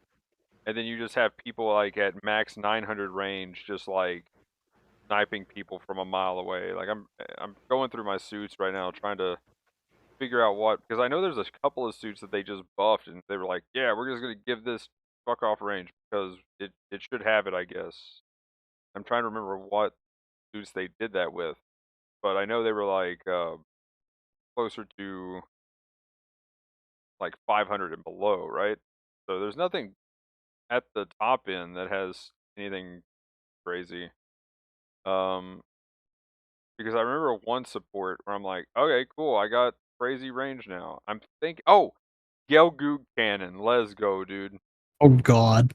That's spoken what it like was. A filthy support main. That's what it was. Gelgoog cannon got god. pushed to 600 range. No. It has 600 range on it. Okay, I thought it was more than hey, that. man, if they're gonna make that shit a Yeetus Deletus cannon, they might as well make it the finger of God while they're at it. So like, I thought it was 900 range, but it's only 600. So yeah, like, what is the Gelgoog Jaeger actually has a bit of range there. Can we do tanks? 650 range for tank cannon. We need, you know what we need? We need that aquatic version of the ball. Yes. It has like the big like back fin or whatever. Yeah, I'm seeing. Oh my gosh, Zoc has 600 range for his head laser. Okay, that's it. We're nothing but Zocs in a corner up there. Let's go. I mean, yeah, right? Like I've already seen people post pics of them being in Zocs. And fucking around and like hanging out on that map. Like Zoc is right at home for once. Because it's not in a kiddie pool anymore. It's actually able to do what it's supposed to be designed to do. Well, the thing is, you have like a mile up there on land even of just flat, like, come at me, bro. I guess the bigger thing for me is that there doesn't seem to be a lot of choke points. It's literally just people clambering around trying to find where other people are to fight, and then wherever they find each other is where it stops. Yeah. It almost feels too disjointed. They got so caught up in like all of this weird geography under the water that they didn't really think about how it was like structured together. And it kind of shows because like their other maps are so much more uniform, or typically have a lot of other routes in and out of certain areas. Like it's a lot more, I guess, thoughtfully designed, even despite the scale. And like military base, even though it is huge, is also a lot more symmetrical. Yeah. In places, so like it still made more sense. So I kind of wonder how this is going to work, especially when like they wanted to make the destructible ships for the platform. So like that's also going to be kind of weird, like early or like mid match. Sure with that. On another side note with the gunner, no, it's only 500 range. Really? Does its full? It's funny that the gunner was in the previews too, like on the ship. Does the full charge increase the range at all? That's what I'm wondering too. Like, it has to a little bit because it's just like inherent with like charge shots. yeah. I don't know how much. Emblem, do you have that number with the gunner possibly? Like, it's full charge. You have to give me a second. Okay, cool. Yeah, but I'm just looking through some of the lower cost stuff, and I'm just like, what snipers would actually do really well on this? Anything with an anti-ship rifle would be probably pretty good. Yeah, let's look at that. What do we got for that kind of range? Also, if you want to talk about like big dick charge cannons and having enough like room to actually do it and set it up 900 Magnum.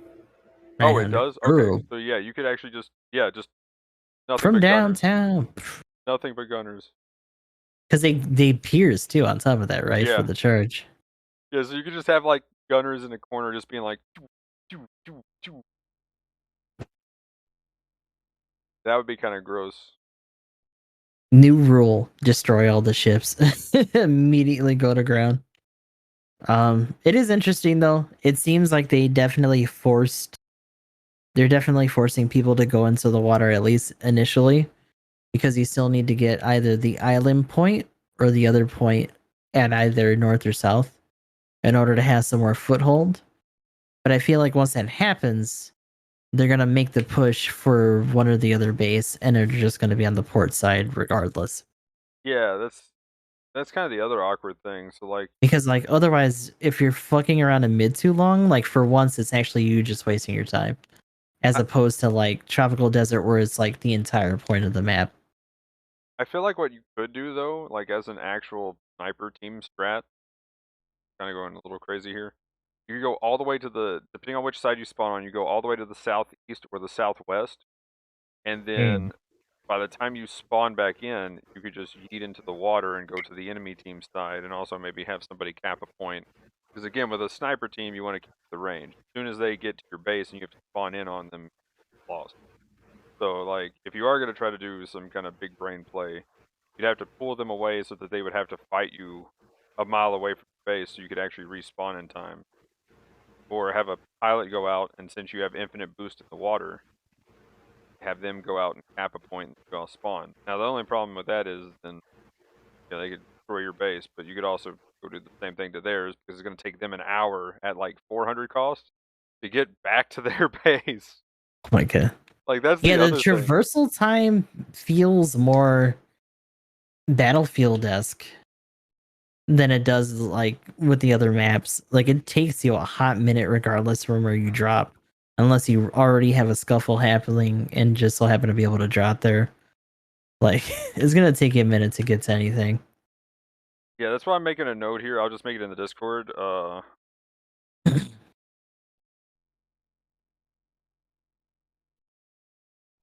But yeah, I definitely want to bring up in the new suit speculation stuff when we talk about speculation things.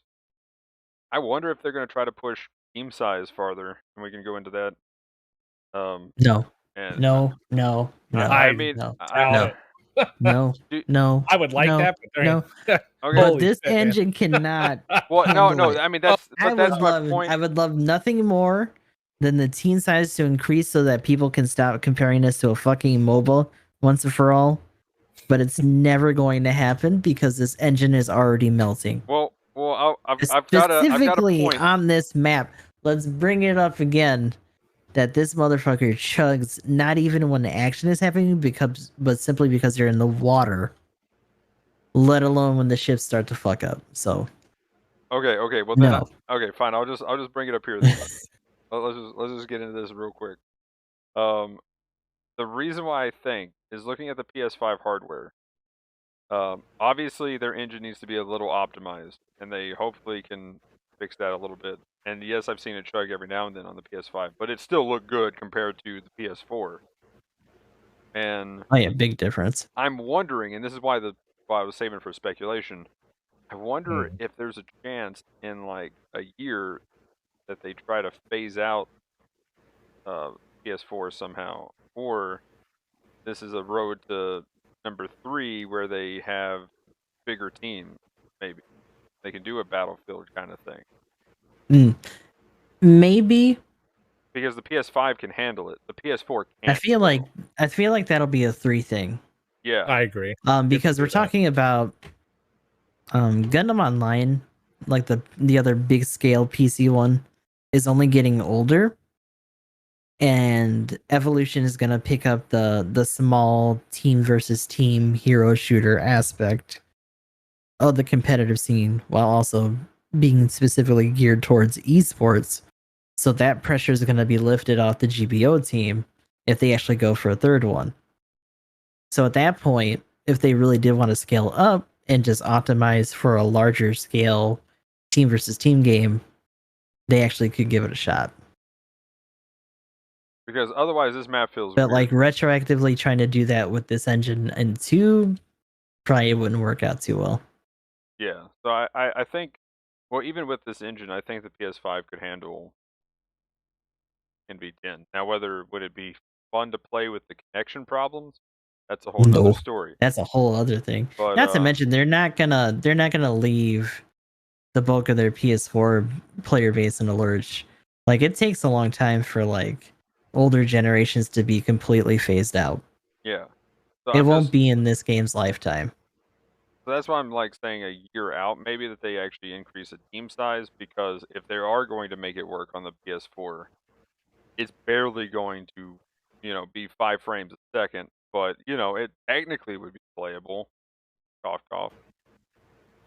And I think I had this conversation with you in when I was in your chat one time, Magnum, but at least in Japan, from my understanding, they're pretty good at supporting backwards consoles. Yeah. And it would be weird for them to remove support from an older console when in like the past for like other games they've kind of kept support for old consoles even like somewhat well into the release of new stuff. Mm-hmm. So well, I mean look at it, for example, just a game that they're a lot of just games in general that they have support. Look at Phantasy Star Online 2, right? Like they're still doing stuff for that, and also there's New Genesis now, which really is number 3 essentially. But they were so afraid to like roll over that they had to just give it a subtitle and call it a day. Yeah, like I but really like wish again, it comes 3. back to the idea of like Gundam Online is still up and it's almost a decade old. Yeah, and there's and yet they're still supporting that, and like actually have more social media activity on there than the GBO2 English Twitter. So it's kind of interesting that they have which is embarrassing, by the way. Fix that. Oh yeah, that is. But yeah, they really do need to fix that. That's a big. But let's anything else about military port though? Any other crazy ideas or? Nah. Cool that it's a Wawa map. I'm glad that he didn't like, because I remember when we were initially talking about like the other aquatic maps, there's like it feels like they kind of just like presented it and then dropped it after a while. But this means that it's at least on their mind. Like they actually did follow through with a full on like actual water map. Yeah. I kind of do wish though that it was a little more, that there wasn't as much land on it, but I do kind of like that because I really just want to see that sniper team comp, like just a full team of like gunners or something. I mean, if they're gonna have to be like gods of the game, but if they can do it, I was gonna say what I hear is that you like losing a lot. I mean, if they can hit, you're gonna like tear a team apart before they can even get in range to think about shooting you.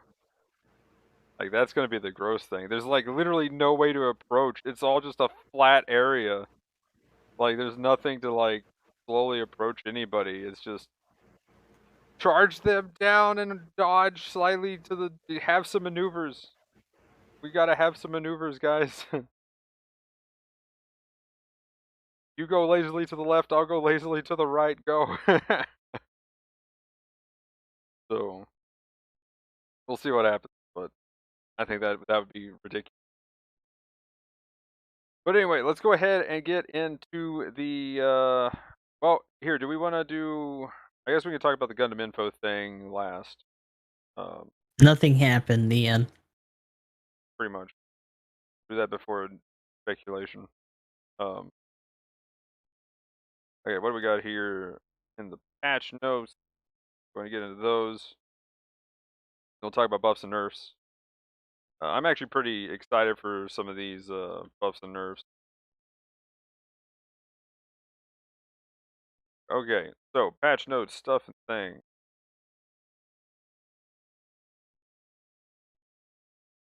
I got the right one first time.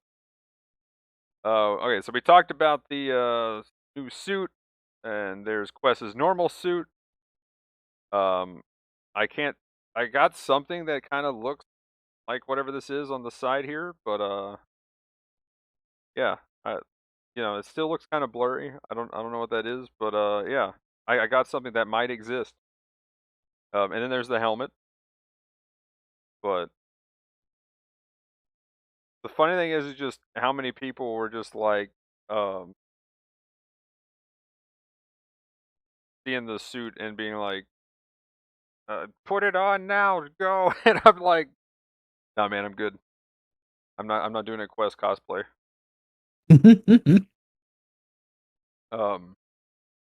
But yeah, still didn't get the helmet though. The first time I don't get a helmet. You know what though? I think you could get away with the Quest one more than you could the Peru one though.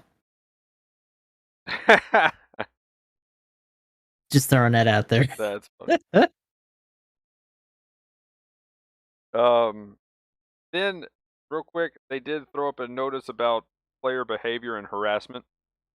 The funny thing is the English translated version was actually worse than the translated version from Google. The new system reporting has already warning all harassment behaviors in kinds of battle. But we are still catching the report from the victims as we stop all offenders, account game playing forever. And literally, like, the other one actually talked about permanent ban or something. I'm like, okay. But, or permanent cease of gameplay or something. So, yeah. They also, of course, reserve the right to do it without warning, which is not in the English translated version, which was in the Japan one. But yeah, they will keep the warning and stop the game playing to those accounts. Cool. That made sense. So yeah, pretty much. Oh, and then also, if we receive the same untruth report in several times, there may be a punishment to the reporter. And what they said before is I want to recall that they even said they will dish out the same punishment. Yeah, like if you report it falsely too many times, you'll actually get like warned or banned. Yeah. Like, so and then if you keep reporting falsely, you could technically get permabanned for just reporting falsely.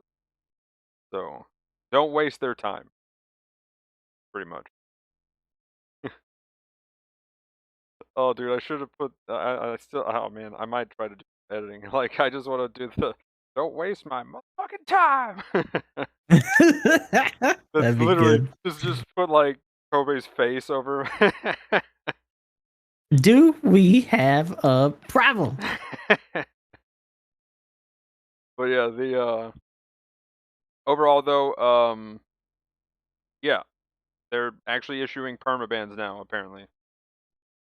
So they've done that to some people. So yeah, get wrecked. Bodied. Yeah, we talked about military port though. The badge challenge stuff. Oh god. I mean, what should have been innocent stat tracking is getting severely gamed and immediately got people like in trouble. Yeah. So well, when you say in trouble, what like essentially really like the penalizing thing is just going to open up more griefing, because now they're talking about like if you're in penalty, you also can't do it, but also if you have people on your team leave, then it won't record that entry. Yep. So people can just grief with that. If they weren't going to do it anyway, then they're not going to care about the penalty. So. Yeah, that's the other thing too. Is like it's one of those things that's like. Also, if you're, I don't know, I just wish that this was more of a, like the badge part of it that goes next to your name. I just wish that was actually difficult to get, and it's not just play the game, you get it, and look, this is my favorite, guys. Yep. I played the game a lot. I did either AB rooms or started and left matches a lot. Well, yeah. Oh, okay. Well, yeah. You have to do it in, I think, at least quick. You don't have the option to do it in custom. But yeah. So you have to do it. I think at least in basic or rated matches. I don't know if you can do it in like the weekend battles. But basic or ace match. The other thing too with it is what I was kind of hoping this would be, because I don't like the actual stat tracking as far as what I think was that Sav who said the to where like if you're on somebody's team you could see that, oh, it's their favorite suit, let's look at their past 15 games, right? Oh, it's actually show you? That's interesting. Well, no. That's what Sav was saying he thought it was. And the only thing I don't like about that is literally that is dodge mentality for League of Legends, right? I don't like when people can just look up the stats of your previous games and be like, oh, this guy sucked the past 2 games, I'm out. Right? I mean, we already have enough reasons to dodge, map dodge. Yeah. People that we have blocked will auto dodge for us to a certain degree. And when it comes to raiding, you need very little provocation. And to be honest, some of these guys are trash. And the fact that they're also having this badge system brought in to have even more people not only playing trash, but also just being bad and trying to like get these things to convince you that they don't suck, I'm sure is very frustrating to people who are just trying to sweat grind. And that's why on top of everything else, now when you're talking about dodging, people are going to dodge with purpose.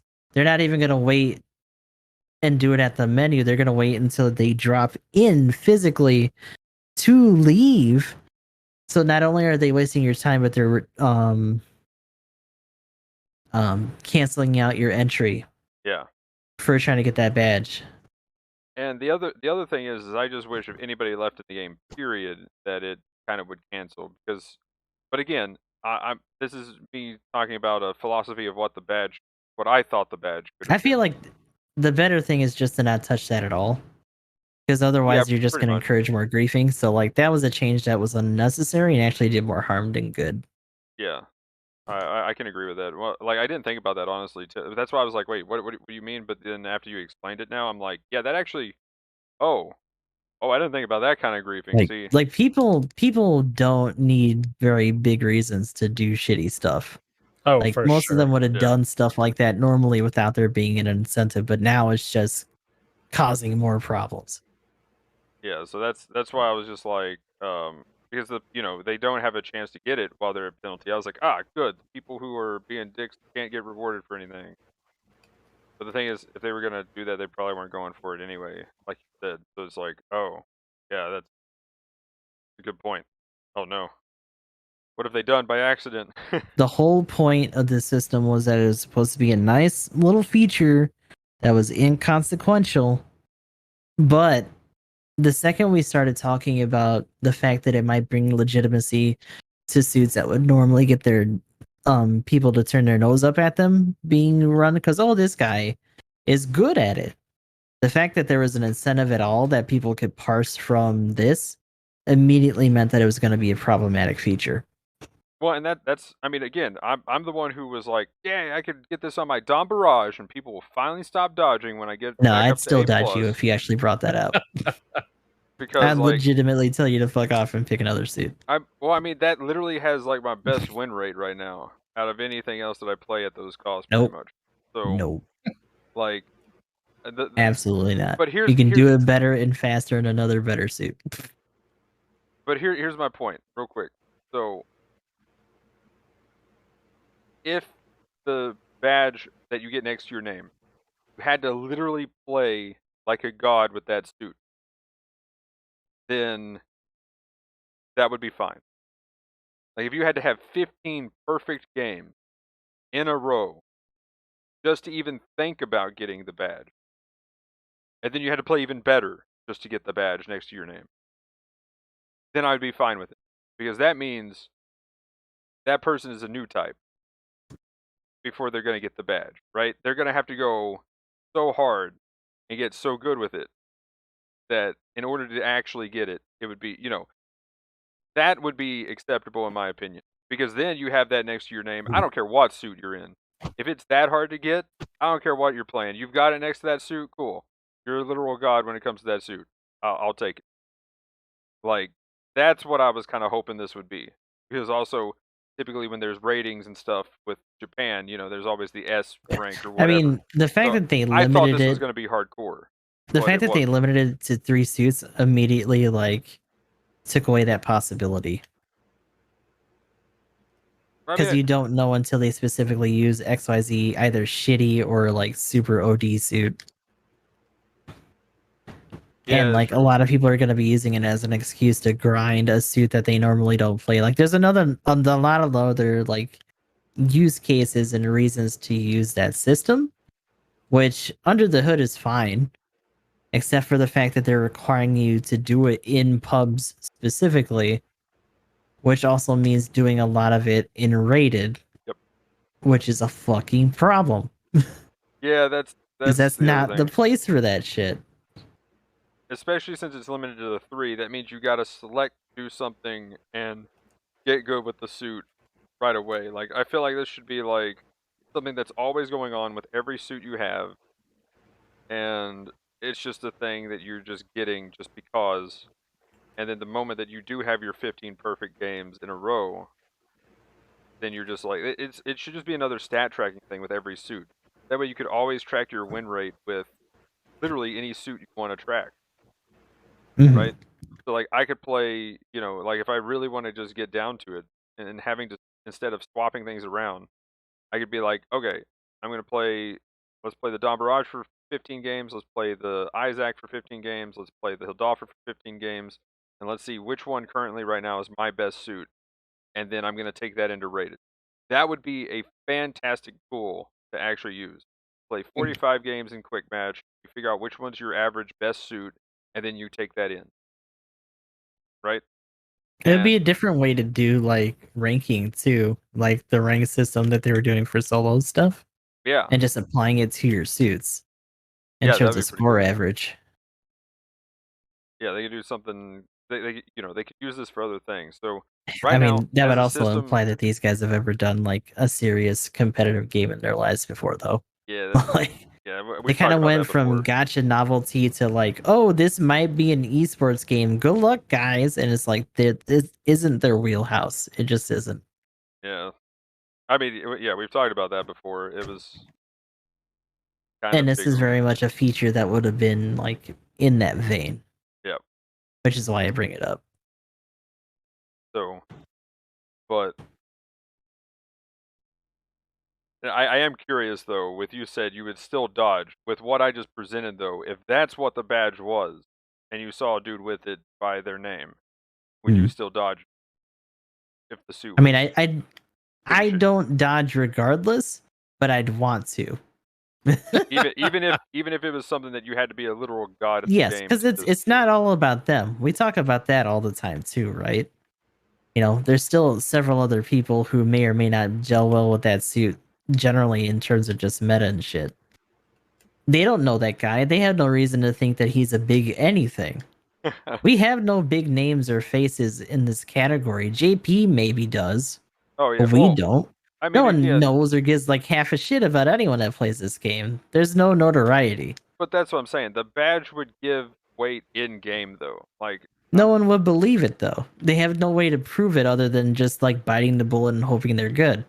Well, I mean, again, you have to like. I would like again. I'm saying like you have to get.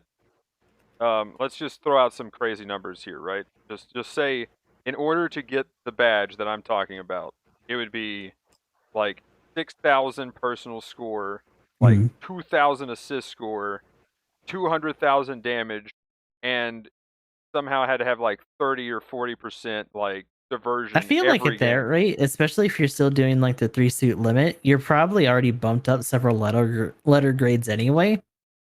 Yeah, because you're talking about having to get positive scores and averages to that's do what I'm that. saying. Like literally, but like at that point, it's irrelevant because you're already amongst other like A+ and S- people. That's like a whole different. I mean, there would be ways to ball cheese game it, than though. what we normally do. Even what I'm talking about, there would be ways to cheese it. Like there would definitely be people who would D-rank to like D- so they could get this, and then they would rank back up. Like there is problems with what I'm saying. I'll go ahead and say that before. It's kind of hard to actually lose that much unless you're really like just like eating yourself to death. I mean, that's there. Yeah, people especially at like lower costs, just because of like the fluctuations and stuff. Like people can win without some people, especially if they're purposely being bad.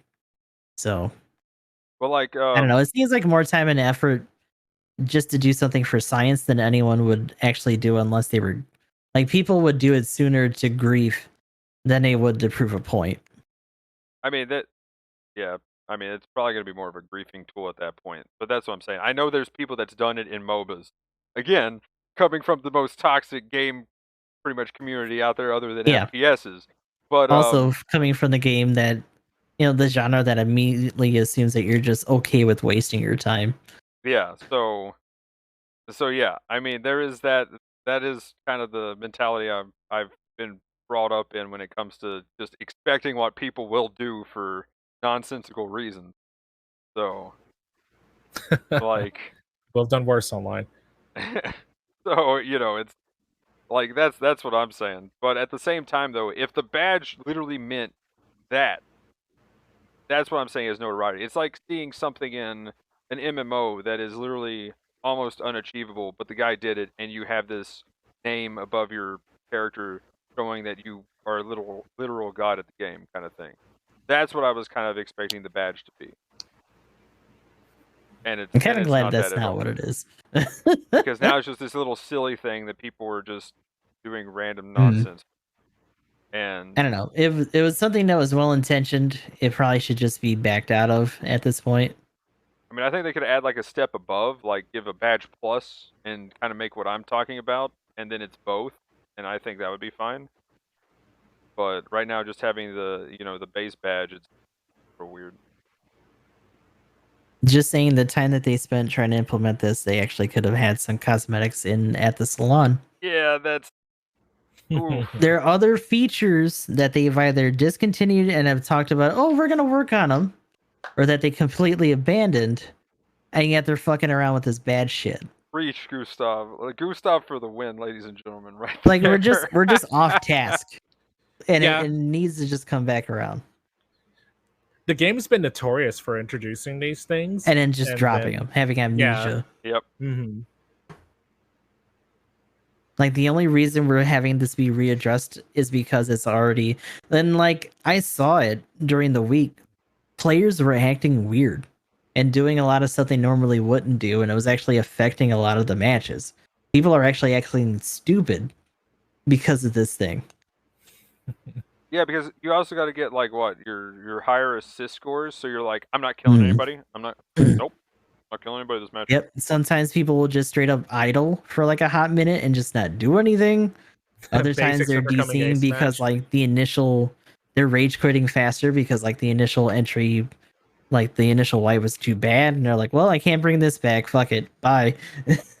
Yep. It's bringing more sweat while also being something that's supposed to be very low impact. There we go. I mean, I got nothing else. That Gustav just like mic drop on that one. But yeah. Anything else with the badge stuff? Because, ouch, dude.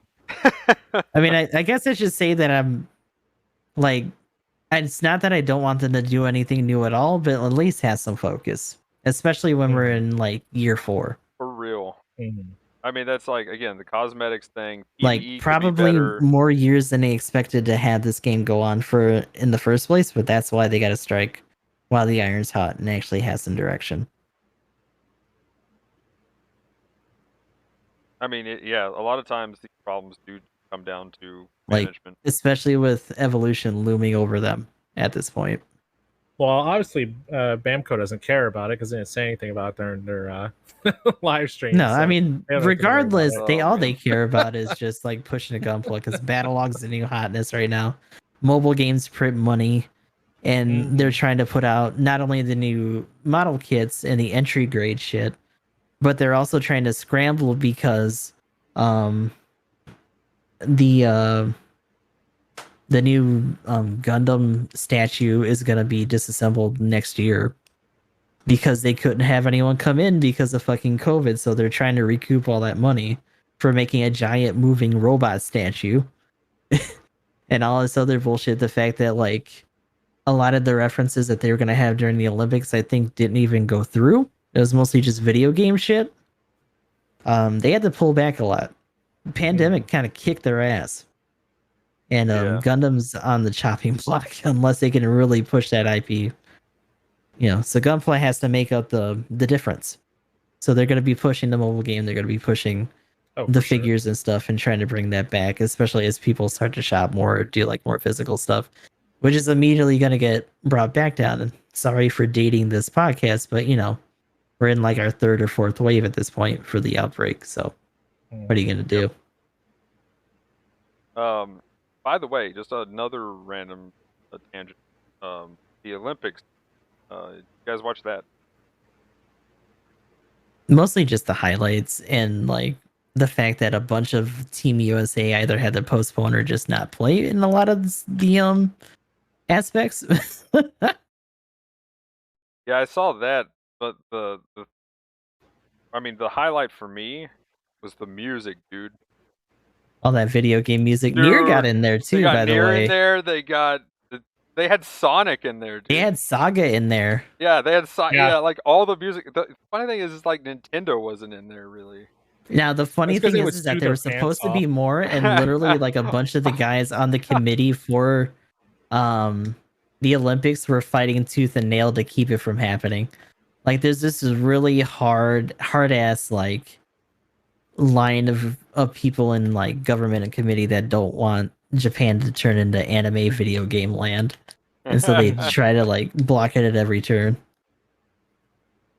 So that's one of the bigger reasons that like Nintendo kind of got denied and pulled out, because they were just like the low hanging fruit compared to some of the other guys that were already like incorporated into the routines and stuff.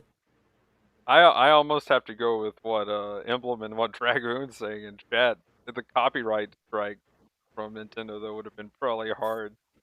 Oh yeah. Like they're like, oh, hold up. Wait a minute, like, this is free advertising for this? Hang on, we gotta strike that. Yeah, we gotta take this out.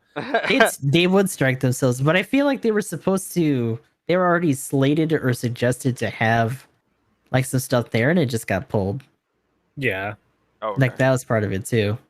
I said to bust Nintendo's chops, but that sounds reasonable. But I haven't seen the opening ceremony. I have to check it out. Like I saw the playlist of the opening ceremony. I was like, they got some bangers on the list, man. Like, yeah, dude. It was good. Kind of a shame that some of the stuff that was supposed to be for Gundam didn't happen, because remember, didn't they say they were gonna have that satellite or whatever? There weren't any Gundams in the Olympics. There were only Transformers. Oh Christ! No. Every time they tried to say it for the Unicorn Gundam, I was just like, BBC got blown up real bad. They got body rocked every time they fucked it up. And actually, the initial one that they were showing was like from one of the first days of the Olympics itself, and they just kept having it on repeat for the entire thing. Oh, hilarious. I didn't see that. I need to look at more memes. Oh, dude. Yeah, Twitter was hot with it for a minute. It started making Gundam trend. That's awesome. Oh, I will say, somebody said, like, I heard from a friend that they're like, dude, have you seen the music list? I'm like, what? They're like, dude, Sonic Adventure 2 battles on there, and I'm like, dude, if I hear Live and Learn at the Olympics, yes. But no, America's it was like, theme song needed to be City Escape, though. yeah, right. You wanted to be cool. Follow me. Oh my god. Do that during all the running events. Yes, rolling around at the speed of sound. Oh my god. But no, still cool. I may have played that a million times at Walmart. Oh my god! Like you just got on. Yeah, the demos and stuff. Like, you know, I'd get out. I thought you meant they played a song at Walmart. Like, no fucking way. Like I get out of school, and then my mom would be like, "Okay, we got to go to Walmart," and I'd be like, "Okay." Doon doon doon doon doon doon doon doon doon doon doon, and like play that level. Okay, I beat it. Come on, I can speed run this. I can get this better. I get a better time. Let's go. So yeah, I played the hell out of that demo, and then I got the game, and I was just like, yeah, so good. But anyway, yeah. So tangent, big tangent, Olympic tangent. Oh, by the way, they re-released like the Mario and Sonic Olympics game last year for the Yeah. Right. So I was expecting them to re-release. Sure wanted that Olympic money from that, but like. Yeah. The game looks fun. I mean, I don't know. Like mini games, it looks pretty good. Yeah, it's actually like meme level, but actually good. They put a lot of time into those.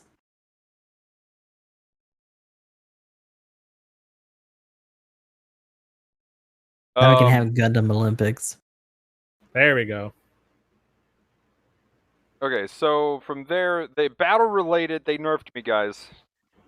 Oh no. Talking about buffs and nerfs now. Here we go. No. They nerfed me and my strat. The base cheese. Oh, they nerfed my base cheese. The damage tracking. It doesn't track damage now for anything. Battle results, database, missions, clan missions, badge challenges, limited time directives, nothing. So, yeah, the big thing there that I'm afraid of is kind of what Gustav said last night as well. I'm afraid people aren't just going to start shooting bases when it's a big point advantage and can, make the team win. And especially at 700 where it's so easy to do, especially when you're on maps like Arctic Base and stuff. Hopefully that doesn't discourage people because it's not going to be padding their stats to beat their rivals and stuff. Because now you're talking about risk versus reward and not wanting to be the guy who sticks their neck out and lose the game for people because they died trying to like sack the base.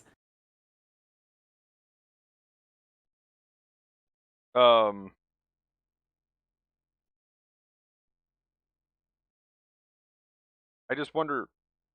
I think people will still do it when everybody's dead and everybody's aced, but when there's like when people can actually, like if there's two people still up, I think people are going to turn and go for the kill instead of just getting that base damage started, though. Like, especially if you're going to try to rated climb, you got to beat your rival, and going after stuff is how you do it. And now the base doesn't help with that, so rip. But I think people will still do the when everybody's aced. I think it'll be fine. I hope. But yeah. Any other thoughts on the base damage nerf? Kind of black, but I understand why they did it, just to not have people pad stuff. Yeah, the number padding does make sense, and I meme about it. Like I'm like, oh, end of the game here, quickly pad some numbers. But at the same time, it's like, base cheese strat was cool. Still is. Like, this is definitely going to be a make or break for people like understanding that it was more about than just the personal stats, right? Yeah. I feel like killing an incentive is a bad idea because regardless of lessons learned, people might just not do it because of that whole thing I was talking about before. But we'll have to see. Somebody brought up like clan match stuff, and it's like, well, that's irrelevant because you're gonna do things to pad out the overall score, including base busing and stuff. Like you're talking about a specific and more deliberate form of play than doing it in pubs where you don't know what people's mentality are. You know, you're not on comms, you're not doing it with a team of people you know.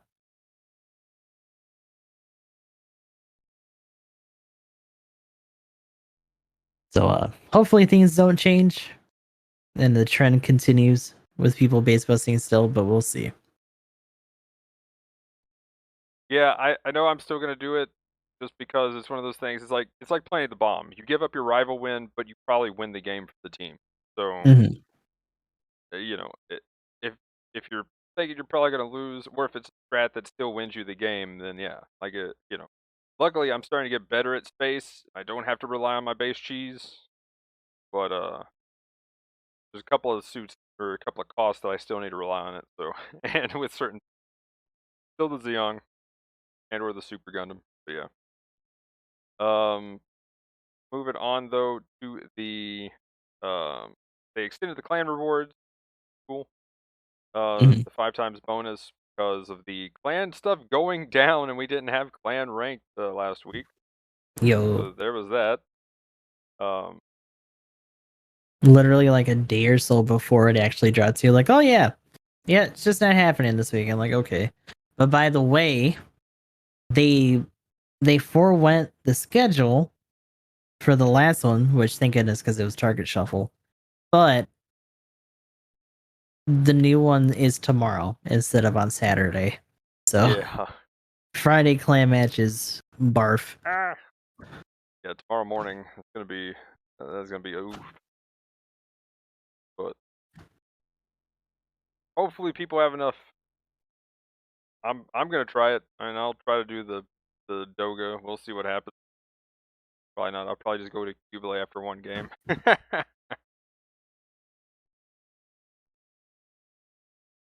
But then we have the premium stuff.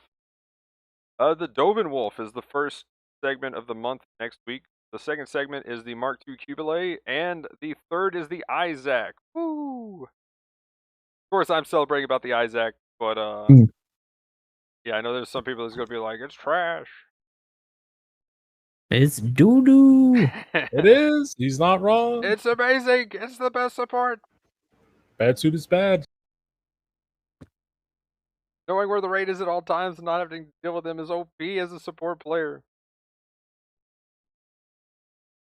But especially when you're on teams that don't care about you. I mean, at that point, you're still doomed. You get like one stun and then that's it.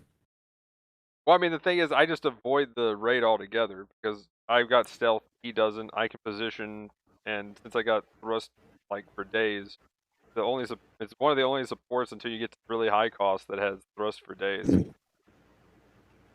And I mean, unless it's a stealth raid though, then like it's not going to circumvent that much, and you still need to actually do support things and help your other team, so you're still going to be with them. Yeah, but you pretty much can always stay on the other side of your team. Like you can always play the rotator around your team rather than having to just kind of stick with your team and just kind of be like, where is the support or where's the raid? Is it that guy? I think it's that guy. Oh shit, it's the one on the left. No. Right? Like you know where the raid's always at, and you can kind of then do the nope, I'm going this way. Nope, nope, and you can actually kind of do the dance with him a little bit rather than him just being like, "Oh, you're a slow support. Get over here." Yeah. Come here. You're dead now. Oh, so that's why I like the Isaac so much, and you can still do some good damage. It does have a bit of a skill cap with the grenades. You get used to doing that, and always marking people so that you get that little extra damage out. But once you get used to the rotation, it's pretty solid, and it's got good melee priority. It's got level 2 clash with most things. Let's go. Most things that aren't a raid, unless they're a violator. Oh no. Poor Priority bastard. No. It doesn't need priority 2. Yeah, it does. Priority doesn't matter, or it doesn't need priority 3. It doesn't matter when you can't retaliate.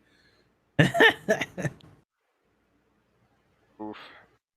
If you're attacking somebody that's like got chance to flex priority, that means you got seen. Right. But yeah, what do you think of the Mark II Cubulate still? I think that's pretty solid. The only thing is, again, that second segment and then Dovin Wolf first segment, those both are, you gotta pay for those. You're gonna get those. There's no event going on. Honestly, I feel like the Dovin is actually got some competition now at 600. With like the custom and stuff. The Rigazi. And the I actually really like the Mark III, which we'll talk about the Mark III and when we go through the last month's buffs. I mean, I like my Dovin. It is kind of funny though, because in one of those customs the other day, I was in a Zekuian Type 2 and I bullied the shit out of a fucking Dovin.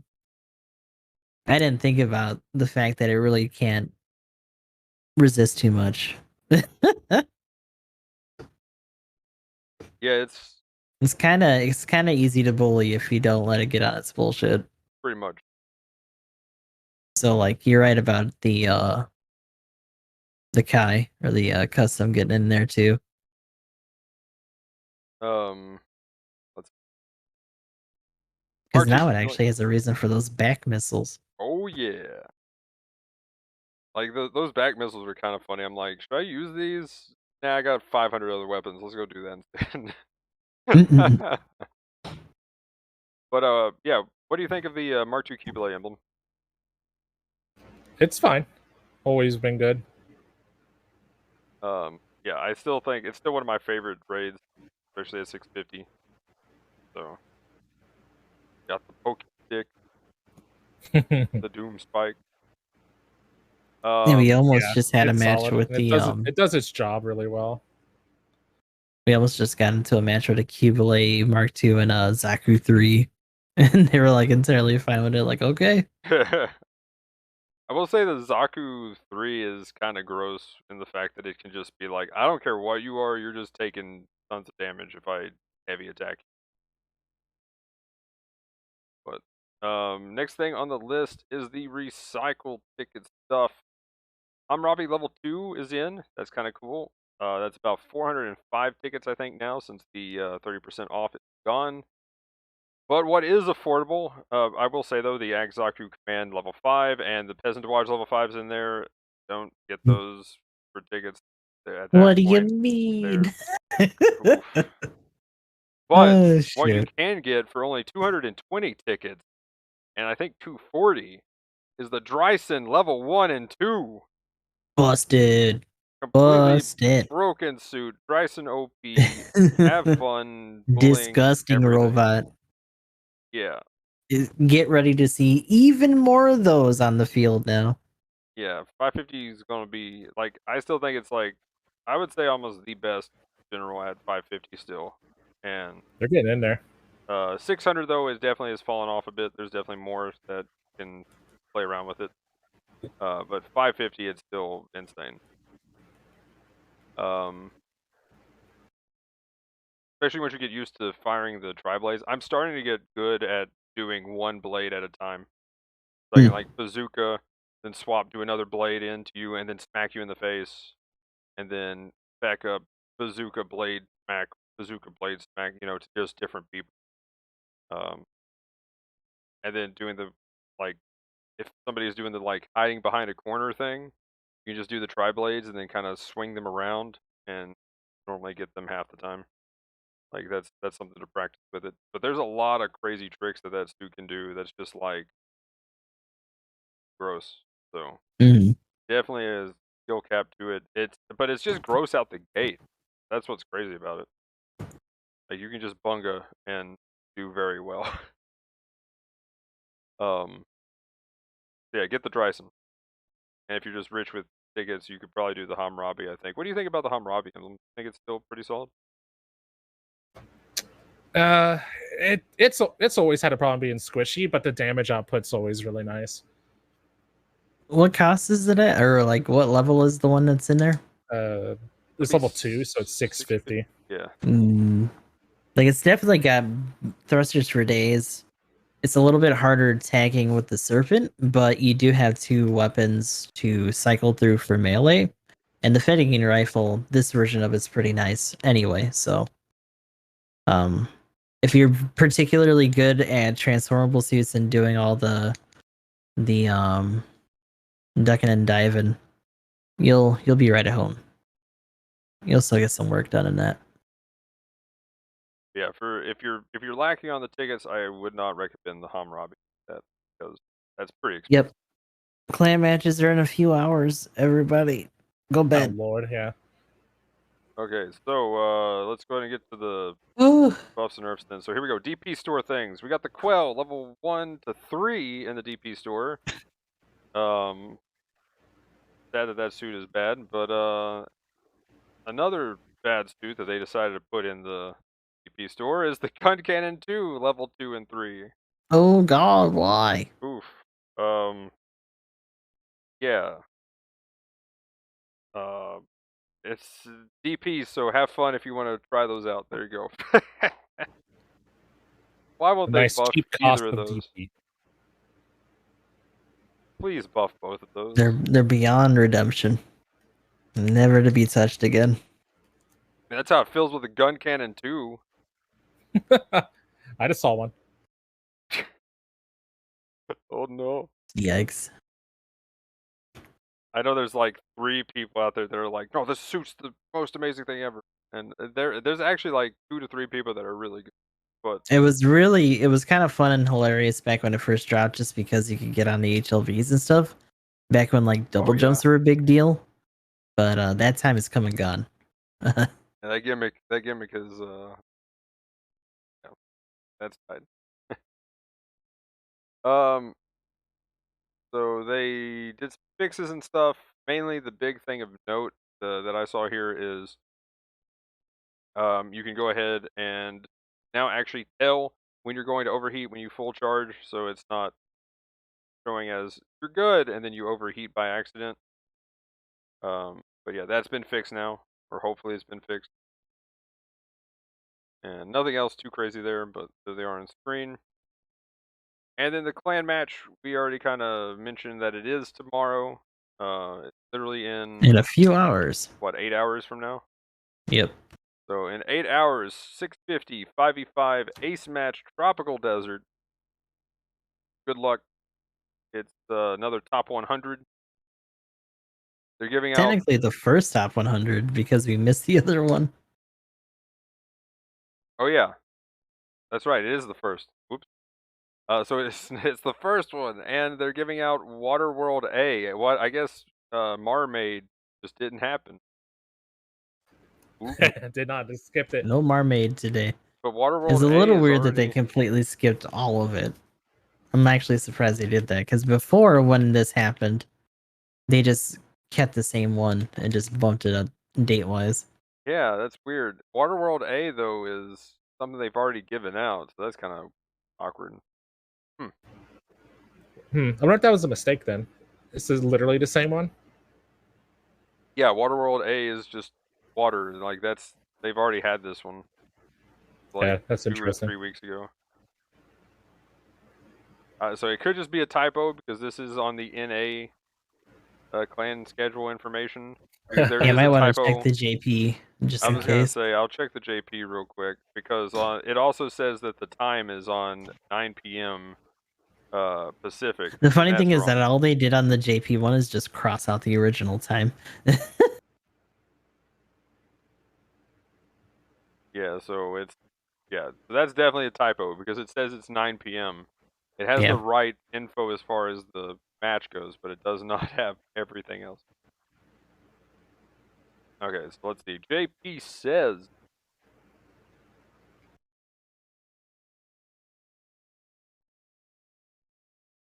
Waterworld A. To all participants, though. Huh. Okay. Well, the all participants is different, but I wonder if they're just gonna save it for the 72nd because that's what it was, top 10. That is weird though. It might actually be Marmaid. They just had the website on a cycle or something. Who knows? Yeah, forgot to cycle the website or change it. Okay, cool. So that's pretty much the patch notes up to the clan matches. Go ahead and get into buffs and nerfs. So we'll quickly do what we do and go through the previous months. Kind of, if anything stands out to anybody, go ahead and just feel free to interrupt. I'm just go ahead and speed run through the last month stuff.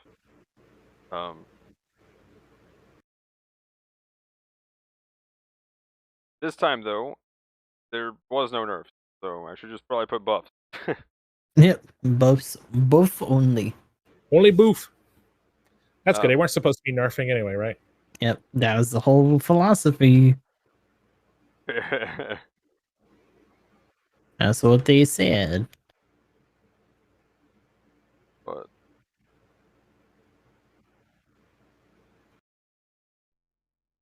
here we go. So they actually have the English version now. Okay, so the first one last month was the Marine type. I'm surprised it actually got hit as much.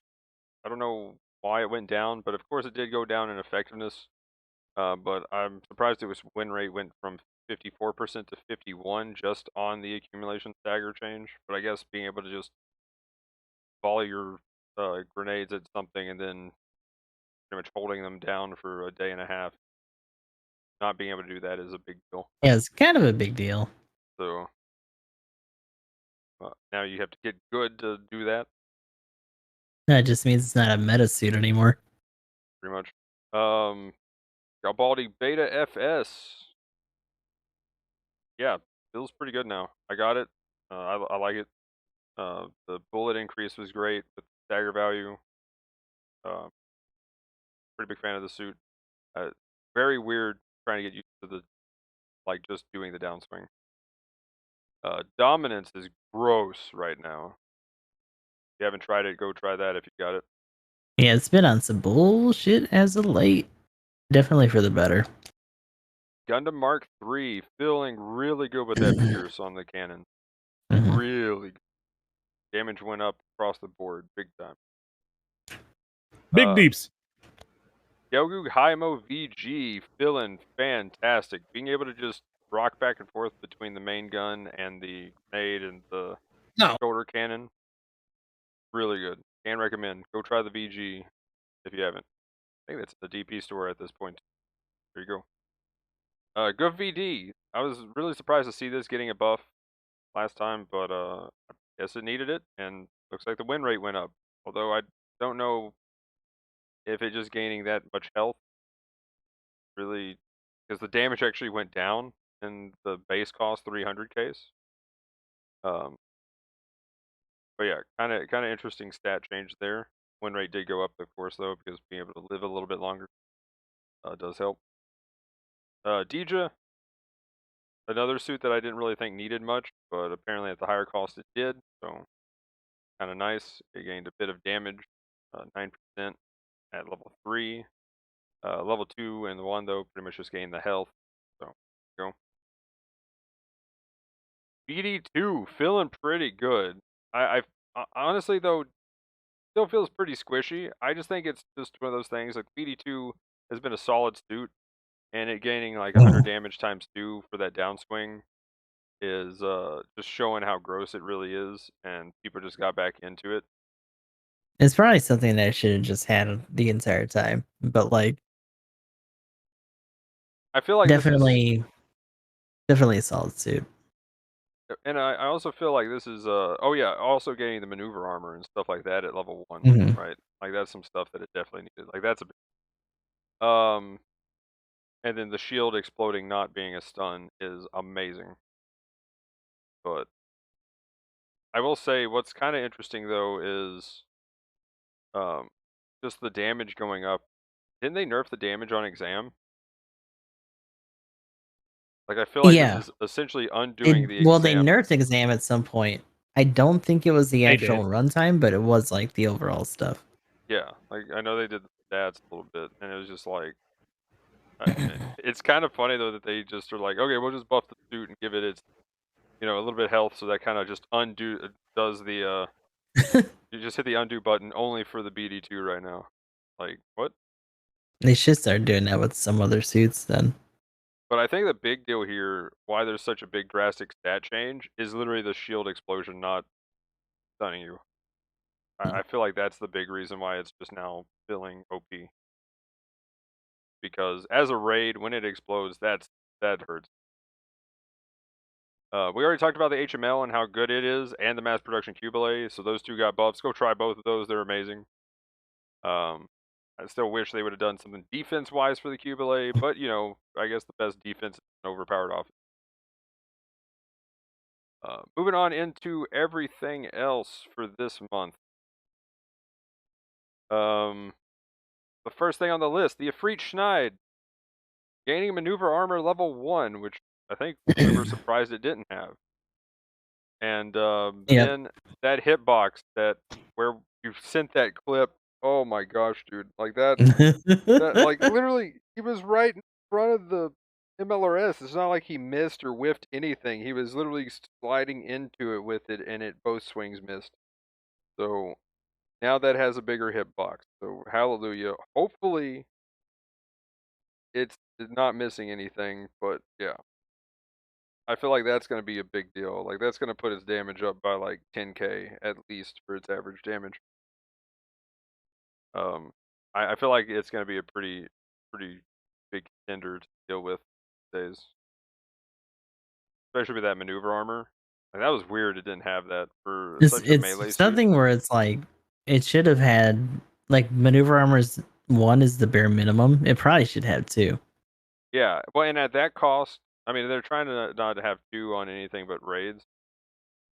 So there's that, I guess. But like at that cost, you have like the Dryson has everything for skills, right? And it's definitely got a bit more of a ranged option than Ifrit Schneid does, as far as being a little bit farther and being able to just go in and knock somebody over. Like, you really gotta lean on that no fun gun to counteract a Dryson. Yeah. So pretty cool that it has that. I feel like this is actually going to be a pretty awesome suit now. If I had it, I would definitely be trying it out. But speaking of the Ifrit Schneid, the next one is the Ifrit. Unless we have anything more on the Ifrit Schneid. Do either of you have it right now? No. Okay. Well, the base that'd be the other thing then. Give me the Schneid. Yeah, right. The base of Ifrit. I was surprised to see this getting a buff, but I guess it kind of disappeared out of play. I mean, I still don't think it's going to do much at high cost, which is where most of these went for the buffs at level 4. I think they realized that they bumped it up too high level wise and are like, well, we can't leave it unattended. People are already like drawing parallels between this and the Schneid at that point, especially with the lack of MA. So it's like, well, if we're gonna improve one, we might as well do the other. Yeah. So they did do the base a little bit. 10 thruster, 5 high speed movement, and 100 damage on its sword. So that's at all levels. At level 4 specifically, it gains 6% melee damage and thruster output enhancement level. Overall, though, it should help the level 1 a bit. I think it'll be above average after that. Sure, 100 damage is pretty nice for a weapon. I'm just kind of afraid to play the GOG right now because every time they do something with the Ifrit or mention it, there's Ifrits everywhere at 300 and 350, and I'm just like, mine, shotgun. Yeah. Oh, the one thing that I fear is the GOG shotgun or a heat rod. Surprisingly enough, didn't run into too many Goof VDs though. Hallelujah. But yeah, the next one, if anything else on the Ifrit, we have the Gelgug Haimo Yuma Lightning. Yeah, this is pretty hype. So they increased the Beam Saber movement speed, which I'm guessing is just the animation for the attack. That'd be my thoughts too. I'm actually going to go in and test it right now. Just see, bring it up. But increased movement from left to right, that is always an amazing quality of life buff. Let's go. Mm-hmm. We started to see it and stuff like the CD very early on. Yep. And doing it for we'll talk about it a little bit later, but there's some other suits that they did it for that were even better. Yes. But yeah, the reload time on the missile pod. So the thing is, I use the boombox with it. I think it's just better than the bazooka because you can just animation cancel. So you have like 4 bazooka shots that has a faster cooldown time. But what about my beam rifle? Beams.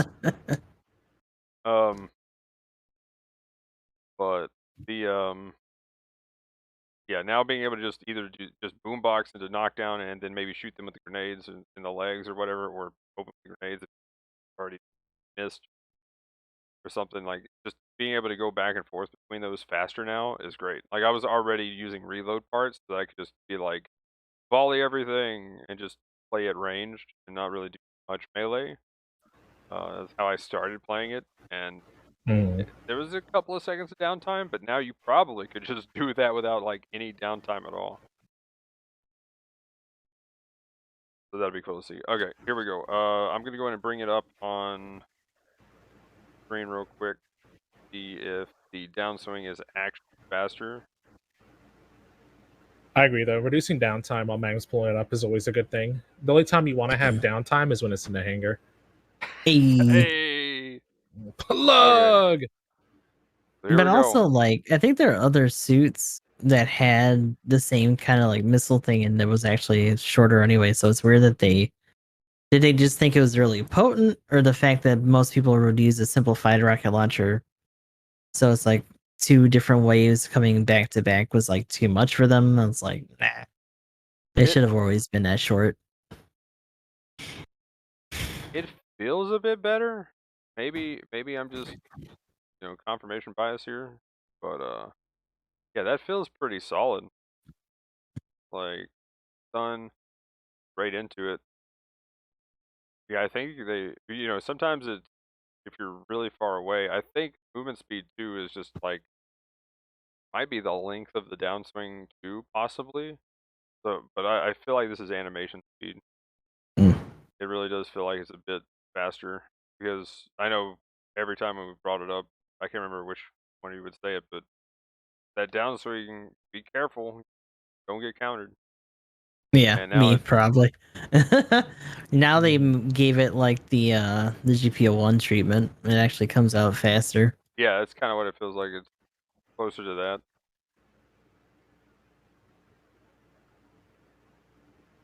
So that's actually really nice. Less frames is always nice for sure. Okay, anything else with the human lightning? I mean, good that they actually touched on it. They didn't have any real reason to do it, so like, nice that they're still thinking about some of those other variants. The twirl looks silly now. It really does. The twirl is what seems skipped. Yeah, oh yeah, that's right. Because it does the boom and then it like twirls and then down. Yeah, it feels like they just like sped it Get up. that silly flare out of here. I don't need it. Goofy. I'm trying to do competitive things, thank you. Yeah. Like the other thing they could have done is just make the first frame come out faster, right? And then the twirl would have still been okay. But that would be kind of fine. Like, this ain't color guard. Dude, I just want to. Oh my gosh, I just want to see some kind of like Gundam like color guard animation here. Like that would. Let's go. Just play Char's Gogoog and Dynasty Warriors Gundam anything. And my god, pretty much got what you're asking for. There's shit even in Emban, all the swirling and shit. But next on the list, the Gaza D. Yeah. Gaza D. So yeah, you know, the Riga Z custom coming out just felt like the better Gaza D. Like its next It form. literally just has a Gaza D on its Shit. back. The Yeah. Gazam was already in that slot, so Yep. Yeah. feels bad, man. Gaza D was just sitting there like, oh man. The He's thing shaking I'm in his sad about boots. though is I feel like the damage, even though the numbers there show it's fine, I feel like the damage on the Gaza D is a bit low at level 1 and level, but numbers show it's 3,000 above average at level 1, so I don't know what's, you know, where, I don't know. It just feels like it's low at both ends. Am I crazy, or what do you guys think? It always feels kind of so-so. What are the numbers? 56,863 is the average, and it's 59,543 is level 1. And then I'll just say 62,000 for the average at level 2, and the actual level 2 does 56,000. Oh, so it's below average level 2, but above at level 1. Yeah. Mm. But I feel like the damage below. But I will say the rival win rate and the win rate at the level 1 is 3%, or well, in those respectively is 5% on the rival and 3% lower on win rate. So that's a pretty big deal. And then like 7% on the level 2 and about 3% on the win rate level 2. So it's I mean that's expected for the level 2, but I also feel like they could have bumped the damage up a little bit on the 1. Maybe that's why the accumulation stagger went up, and I was going to say bring that up to the 8-tube missile launcher, and the focus time went to 3 seconds for the knuckle buster, and they increased the damage at level 2 for pretty much everything. He gained pin thruster and left, right, and back movement. Yes, let's go. That's big. That's big on the Gaza D.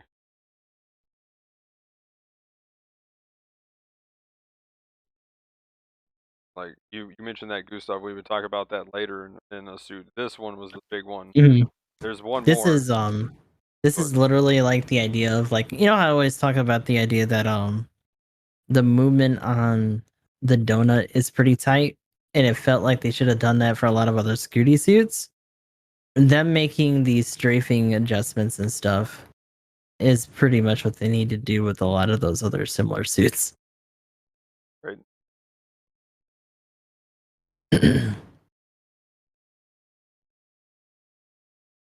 But I think Emblem's in a match right now. If you get a second, I am. Figure out what the accumulation stagger is for the Gaza D 8 now. But other than that, it gained. I'll go over the rest of the numbers though. At level 2, and the rest of these are just damage numbers for level 2. The Knuckle Buster went from 1365 to 1450, increased the power during level 2 focus shooting. The 4-tube missile pod went from 62 to 75, and the 8-tube missile launcher times 2 went from 105 to 120, and Stagger went up. The transformed version, it's 4-tube transformed missiles went from 210 to 230. And this is all level 2. I'm repairing, madam. Which suit were you asking about, real quick? Gaza D. And the 8-tube launcher. Stagger Okay. The arm beam gun times 2 went from 330 to 350, and the leg mega particle cannon went from 945 to 1000. So definitely a lot of damage increase. Literally every weapon went up at level 2. I kind of feel like that might have been a little much, but I'm okay. Nah, fuck it. It needs it. I am completely okay with this, because right now it's just a stun machine that is a punching bag. What it feels like to me. I'll get a lot of stuns out, I'll interrupt, I'll distract, but I pretty much have no finishing power is what it feels like. It's not so much even finishing power, but just like stopping power, right? I mean, I'm like glad being they able also to gave actually it a, hold them, kind of like how you can hold down with the Gazam. Gazam is only just because they literally made tracking missiles a good stun threshold. Stagger threshold went up by 2% from 15 to 17. Damage is up to 120 from 105. Okay, Hell that's yeah. bad. Still pretty solid.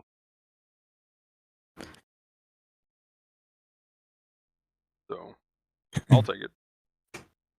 I was kind of expecting a little bit more, but yeah. I mean, especially with the damage going up at level 2. I just kind of was hoping it was a little more for the level 1 for its sake. Yeah. I'm actually in a match right now where there's a Gaza Sea in military port. Oh my gosh, that's actually probably gross. Because low cost transformables, it's literally a Gaza Sea and a fucking Gazam. That's hilarious. Well, I finally got both levels of that too with my spins here yesterday. I was like, why am I getting all these random new suits? Give me my Doga, come on, and then finally it happened. I was ready to be tilted yesterday. But next Magnum wanted to be tilted. Kinda.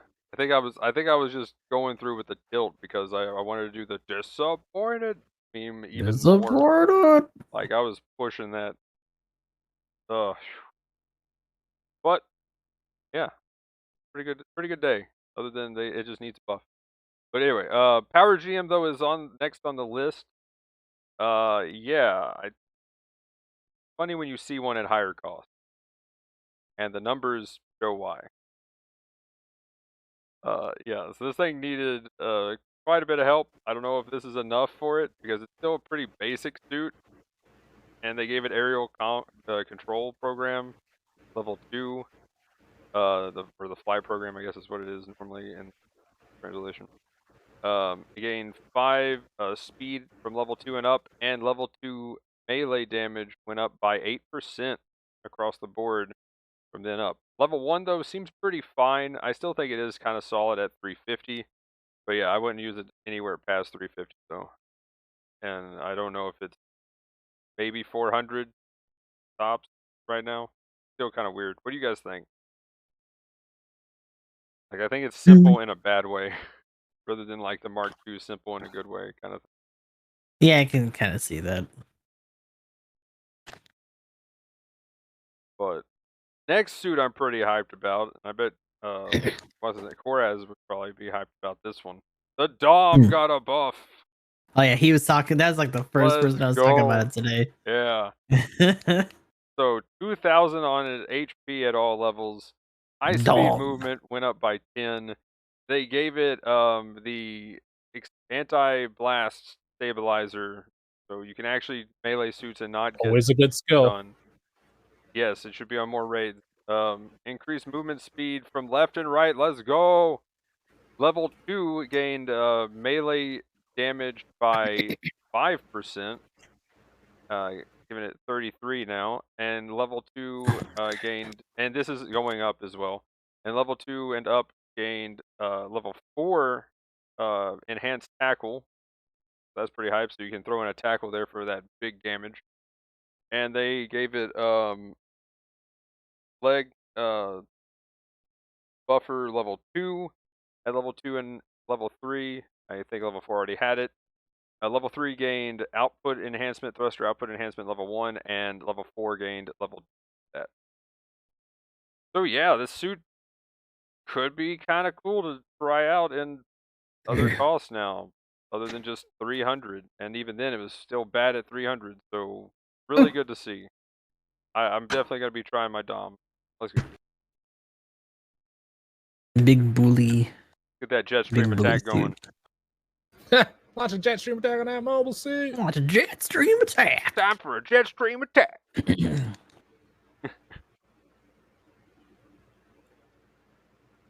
Okay, we got the Peasant Dewage. If nothing else about the Dom, Peasant Dewage is up next.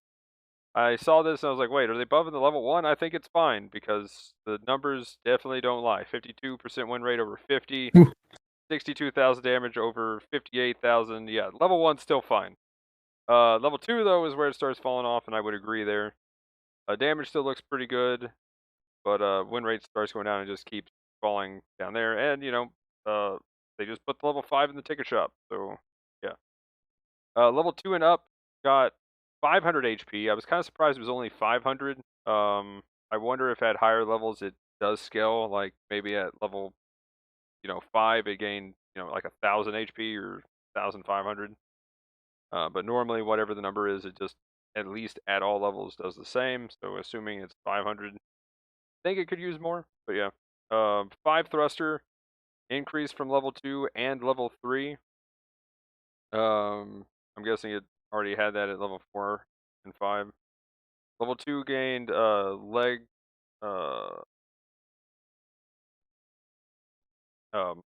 cushion buffer. There we go, leg buffer.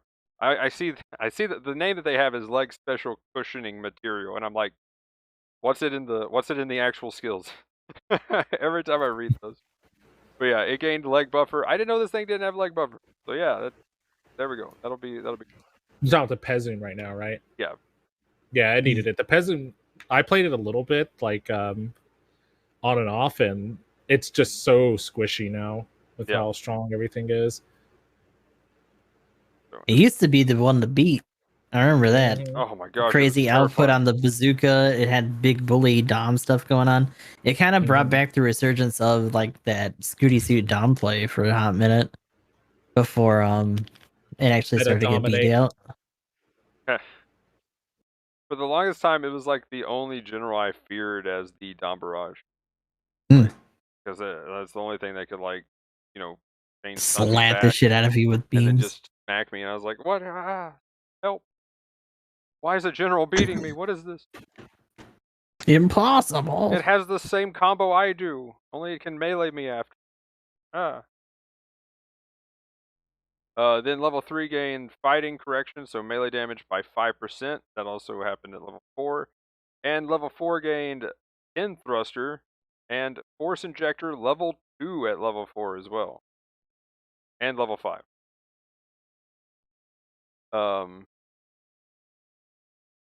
So yeah, Peasant could be kind of cool at higher levels now. I can see it seeing more play. I don't know if that's enough though to have it compete super well with everything else, but it is a nice little buff because I know there's people that definitely play it pretty consistently at 450 at the very least. Oh yeah. Yeah, I think it should have maneuver armor, a long-reaching weapon that does an instant knockdown. I think would be pretty good.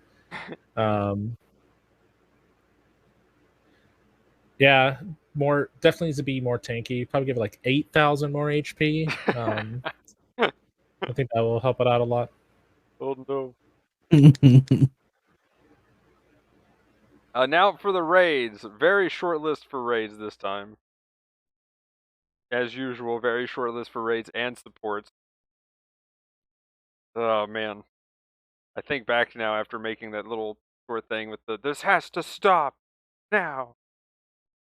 And just seeing the count of like 9 generals, 3 supports, 5 raids, I was just like, oh man. Build. But yeah, Ramzagok getting a buff. They gave it combat correction, which I think is range damage, so 5% range damage on it. Maneuver armor 2. I'm surprised it didn't get that when the raid buffs came. Guess they forgot this one. Like, oops. You existed. The arm mega particle cannon went from 95% to 85% heat rate. That's nice. Fire it again without overheating sooner. And the claw shield attack left and right went up. I don't know if you have the correction for those, but if you want to look those up. Not a medium. But yeah, normally this thing I think trunks pretty well anyway with just damage, but for melee. But yeah, really nice. Definitely a suit that was cool to play when it first came out. It just felt like a better Zagok. And then that's because it was. Yeah, because where's the Zagok buff at? I mean, I'm just saying. You know what? The reason I was talking about it earlier today. Like, let's get the Zagaki from the new simulator that has the roll, or not the E, but the regular the Zagak. Char one. The Yeah, Char the regular. Zagak. Yeah, yeah. Like what? Can we? Where's that buff? But Did yeah, they forget? correction is a melee mod normally, so. Well, I mean, fighting correction is normally the melee, right? Is combat correction range?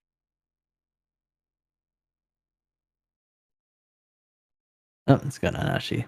Yeah, I'll go But ahead. yeah. I've got the Ramzagaka. I can go ahead and look at it. Double check.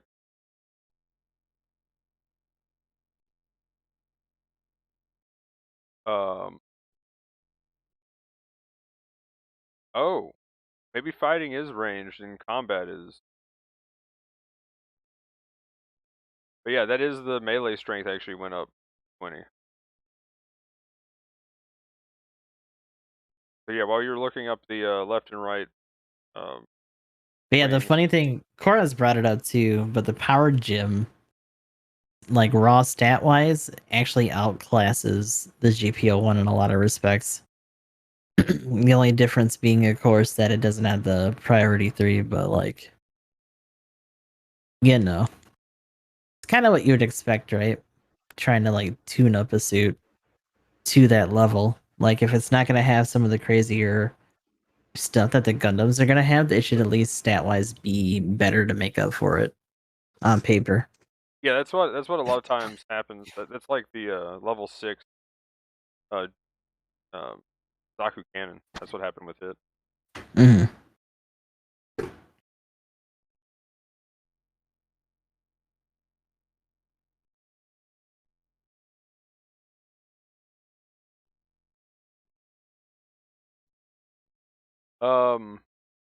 Okay, so real quick on the Dom specifically, fighting correction. I guess they just use the same thing for it because it looks like. Oh wait, I need to go to level. But the thing is, it went from 28 to 33, and I already know the range damage is almost nothing on the Dom. So yeah, I guess it was melee for both of those. I guess they just decided to use a different word for some reason that time. Huh. Because they used fighting and then combat. So Cora has mentioned it, but I was like, yeah, sometimes they just use it interchangeably between the translation and the way they actually do it in the English stuff. So like, it's always up in the air. You just have to look at the suit itself and see what the difference is.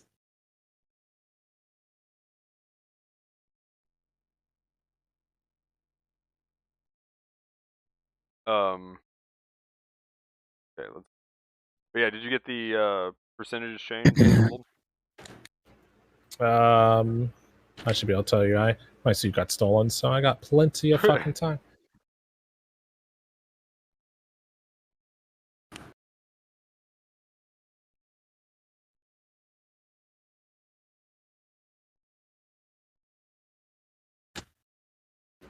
Yeah, so the heat rate on our mega particle went down by 10% from 95 to 85, and attack direction or the side swings do full like 100% damage. Oh, okay. Instead of 75. Cool. So that's pretty nice. I feel his melee already junked anyway, but I think the maneuver armor change is definitely going to help quite a bit. Might try that one out. Now, of course, I'm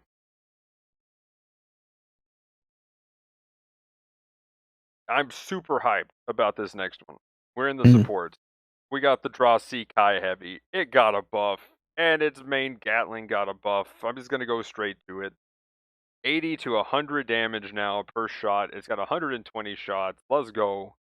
The main thing about that too is like for days with it, and the the Drossi Kai Gatling was the more bursty DPS, but it just felt better almost in every way, other than the large Gatling having crazy range.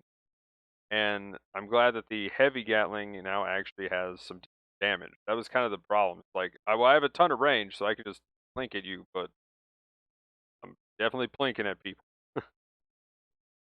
Whereas the anti-ship was super long range. It worked really well, but you have to good aim. You know, I'll use my heavy Gatling, right? Yeah, it'll be fine. What do you mean? The other thing too, speed went up from 105 to 110. Thruster increased by 5 at 50 now. The Sturmfaust times reload time is now 25 instead of 30. Thank you. And the other crazy huge change, and it feels good now, is the 3-tube missile pod times 4 reduced weapon switching times. You can actually follow up with it rather than, oh, they knocked him down, let me swap and start shooting the, oh, their iframes are up. Okay. Oh, I hit him with like maybe 1 or 2 missiles, yay. So they either need to do increase the missile speed or do something with the switching, and then finally. So yeah, so those are actually pretty much, they're actually usable.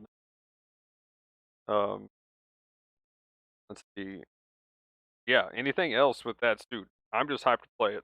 Get out there, try the Draw C Heavy. Good. yeah. I mean, I was already pretty partial to it, so like, just having it get more stuff is fine by me. Were you using the heavy Gatling or were you using? Yep, heavy Gat. Okay, yeah. So this is another thing too. I'm wondering because I didn't really think about this, but something that has so many main weapons that it can swap to.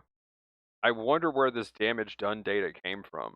Like, were they using the Strassi Kai's Gatling? Were they using the anti-ship rifle? Were they using the heavy Gatling when they took this 54,000 data? I'm hoping. I mean, it has to be like the stats for all loadouts, right? I mean, they have individual ones. They've shown that before. So the thing is, they just didn't show it here, right? As to what they use. So they do have all, but they do also have individual weapons. So I'm kind of curious which number this was. So yeah. I'm guessing this is all, but the question is everybody just using the heavy Gatling mostly? I see a lot of anti-ship rifles and the other machine gun. I use the other machine gun personally. I'm surprised at the under machine gun actually because it's so fucking slow. Or sorry, the other Gatling, Rossi Kai Gatling. The Jossie, yeah.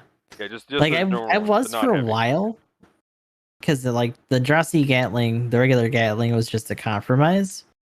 But after a while, I was like, well, I'm still able to maintain my distance pretty well, and just having the extra ammo and output and just mixing in my sub weapons better just really brought it around. Like it just had a lot of output over time. It just felt better to run it that way.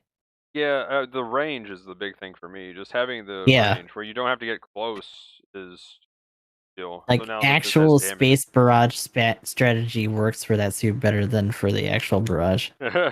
Right. And now you can actually follow up with missiles because then travel range is like, there's that involved. So getting to stay back with this thing now is going to feel pretty good. But yeah, anything else with the Drossi Kai Heavy?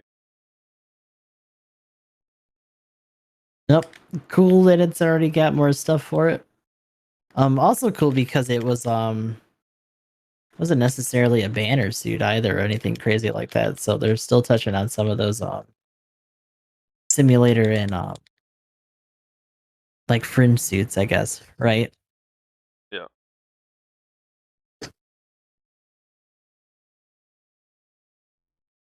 Yeah, we need more like stealth suits, random suits for different things. Let's go. Next on the list, though, for supports is the Zeku 1 Type 2. And I was surprised to see that the level 1 is doing so well. I mean, it definitely has some solid damage and can work really well. But yeah, win rate's actually better than average, just barely by 0.1. Rival win rate's better by 0.1, and damage is better by about 3,000. That was really cool to see. The level 2 though is what, and level 3 is what got the buffs. The level 2 got essentially some utility, and level 3 got damage and the utility. So gaining 1,000 health at level 2 and 3, gained leg buffer at level 2, at level 2 and 3, and at level 3, its main smart gun gained almost well, what was it 10? No wait, 110 damage, going to 1100 from 990. The beam rifle, the sub weapon, went from 1155 to 1300, and the grenade launcher went from 1045 to 1200. So level 3, they felt it needed damage, and if you look at it, it's about 10,000 under, so yes, it definitely did. Level 2 doesn't really, I mean, it's actually above average, barely, but its win rate lower and barely dying a little bit more than the average. So, I feel like the other thing, though, is it's one of those things, if you look at the numbers, it's pretty much a balanced suit as far as the average goes.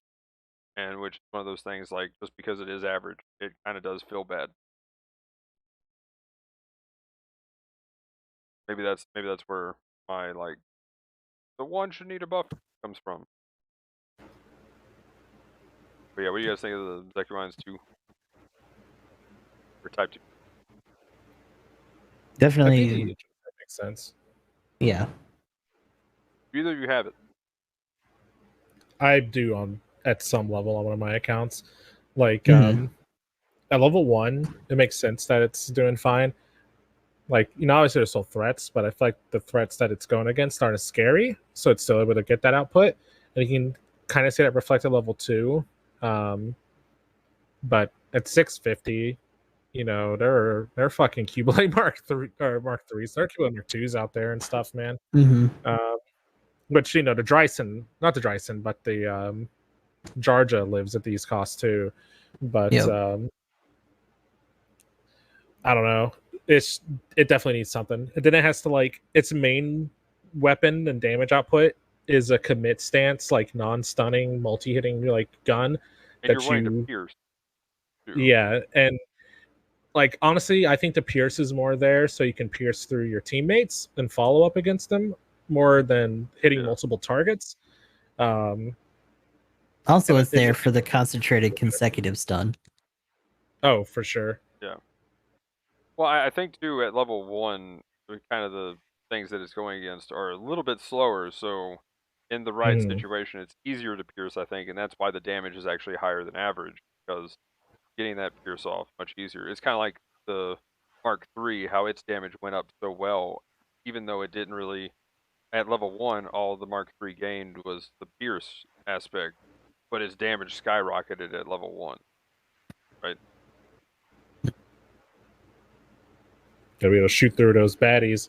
And by the baddies, I don't mean the bad guys. Yeah, I mean the team. that was teammates too. The Mark III is definitely a little of both. That one is definitely both. Well, I mean, if it's at the very least, the shoulders are low impact, much like how the Type 2 is low impact as well. So yeah, it's not too obstructive. But yeah, anything else with the Type 2? I'm glad to see it got buffed. I'm definitely curious to play it at 600. That was the first one I have. I don't have the level 1, and it feels okay. Not too bad.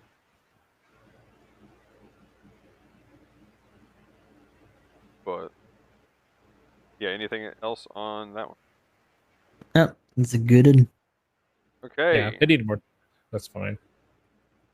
So I guess we can kind of go through it real quick, just to, if this takes 2 minutes, cool. But the what is it actually called here?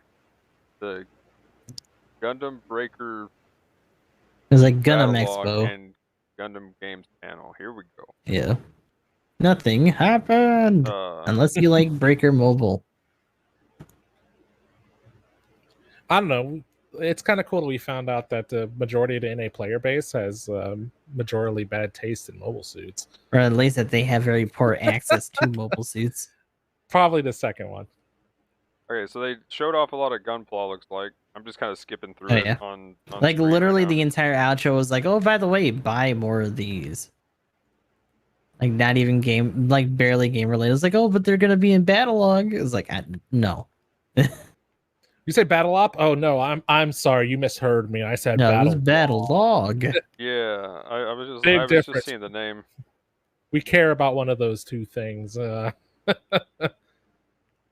Yeah, I mean, when you literally had the community manager for the mobile game there, of course they're gonna prioritize that. Not to mention, he actually showed like a Gundam little Breaker bit of Mode. Oscar disdain for the fact that they were talking about something that wasn't battle log for a second. That was the guy that did most of the talking during the live stream, like last year or whatever. Okay, yeah. I forgot what his name was. It was on there, but like, yeah, I feel like he needs to take a seat for a little bit in the next one. Get some breathing space for the other games. Actually have some news ready. Yeah, literally everything. I'm 20 minutes in They know out of what a sells. 46-minute thing, and they had a little cutscene, and they're still just showing Gundam Breaker Mobile. And what is Battle Log? What? They're doing an anime next to okay. adjacent to the Oh, so that's what that game, and the was. game's gonna have an event based on it too. Oh, And okay. the funny thing is that they were talking about, oh yeah, these characters from Breaker 3 are gonna be there, as if like anyone who didn't import Breaker 3 would even know what the fuck they're talking about. Well, they're in the game now. Mm.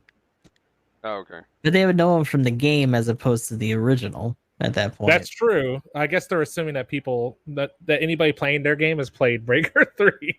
We know you played our very good game that everybody. You know, you went out of your way to import it, so we didn't have to put in the effort to actually bring it over. But like, touche. So yeah, I saw that. I thought that was just like them doing some fancy cutscenes. So they're actually doing a little anime thing with it. Okay. Yeah. Anime. It's gonna be on Gundam Info more than likely. Gundam. Okay, so finally, 22 minutes in, we see the 3rd-year anniversary, and I bet they're doing the same thing they did last year. Yep. And they just said, "Hey, they're having an anniversary." Hey, it happened. It's already over. Also, here's a new cutscene. Okay. Here's what happened. Battle Simulator was added in March 2020. It feels like it was series. centuries ago when all that shit was added. Yeah, January 2021, PS5 launched English voice. And 3rd-year anniversary. Oh wow. Okay. Moving on. They have that up, so I'm guessing they just talk about it. And then here we go. They did the same thing immediately for Mbon. I love this. Top 3 mobile suits in they don't even show the 3rd support one. Where's the 3rd support one? It's the same one. Oh it's wait, the 2 different levels of the MLRS. Oh my gosh. Oh, you're right. Yeah. Okay, so lots of MLRS. I mean, I like the MLRS. I'm okay with it. It's a good suit.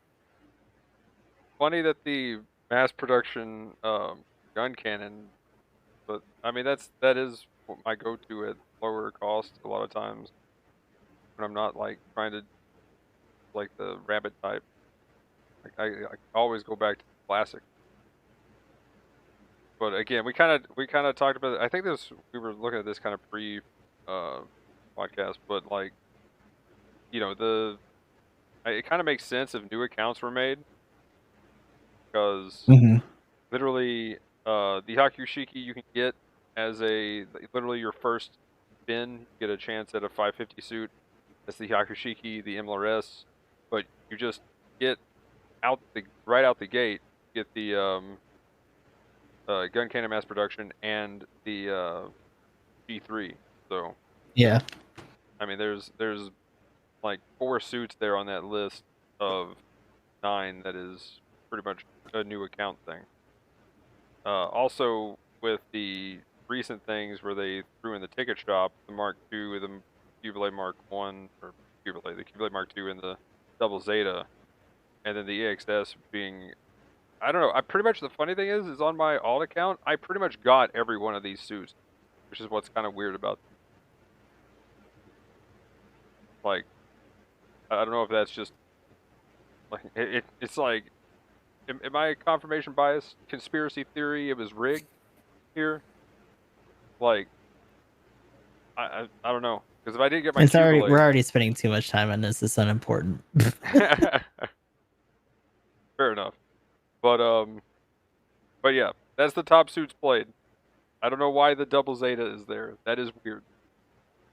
Also, like, literally one of the other reps was just like every 5 seconds, double Zeta, and it's like, you really had nothing to say here, did you?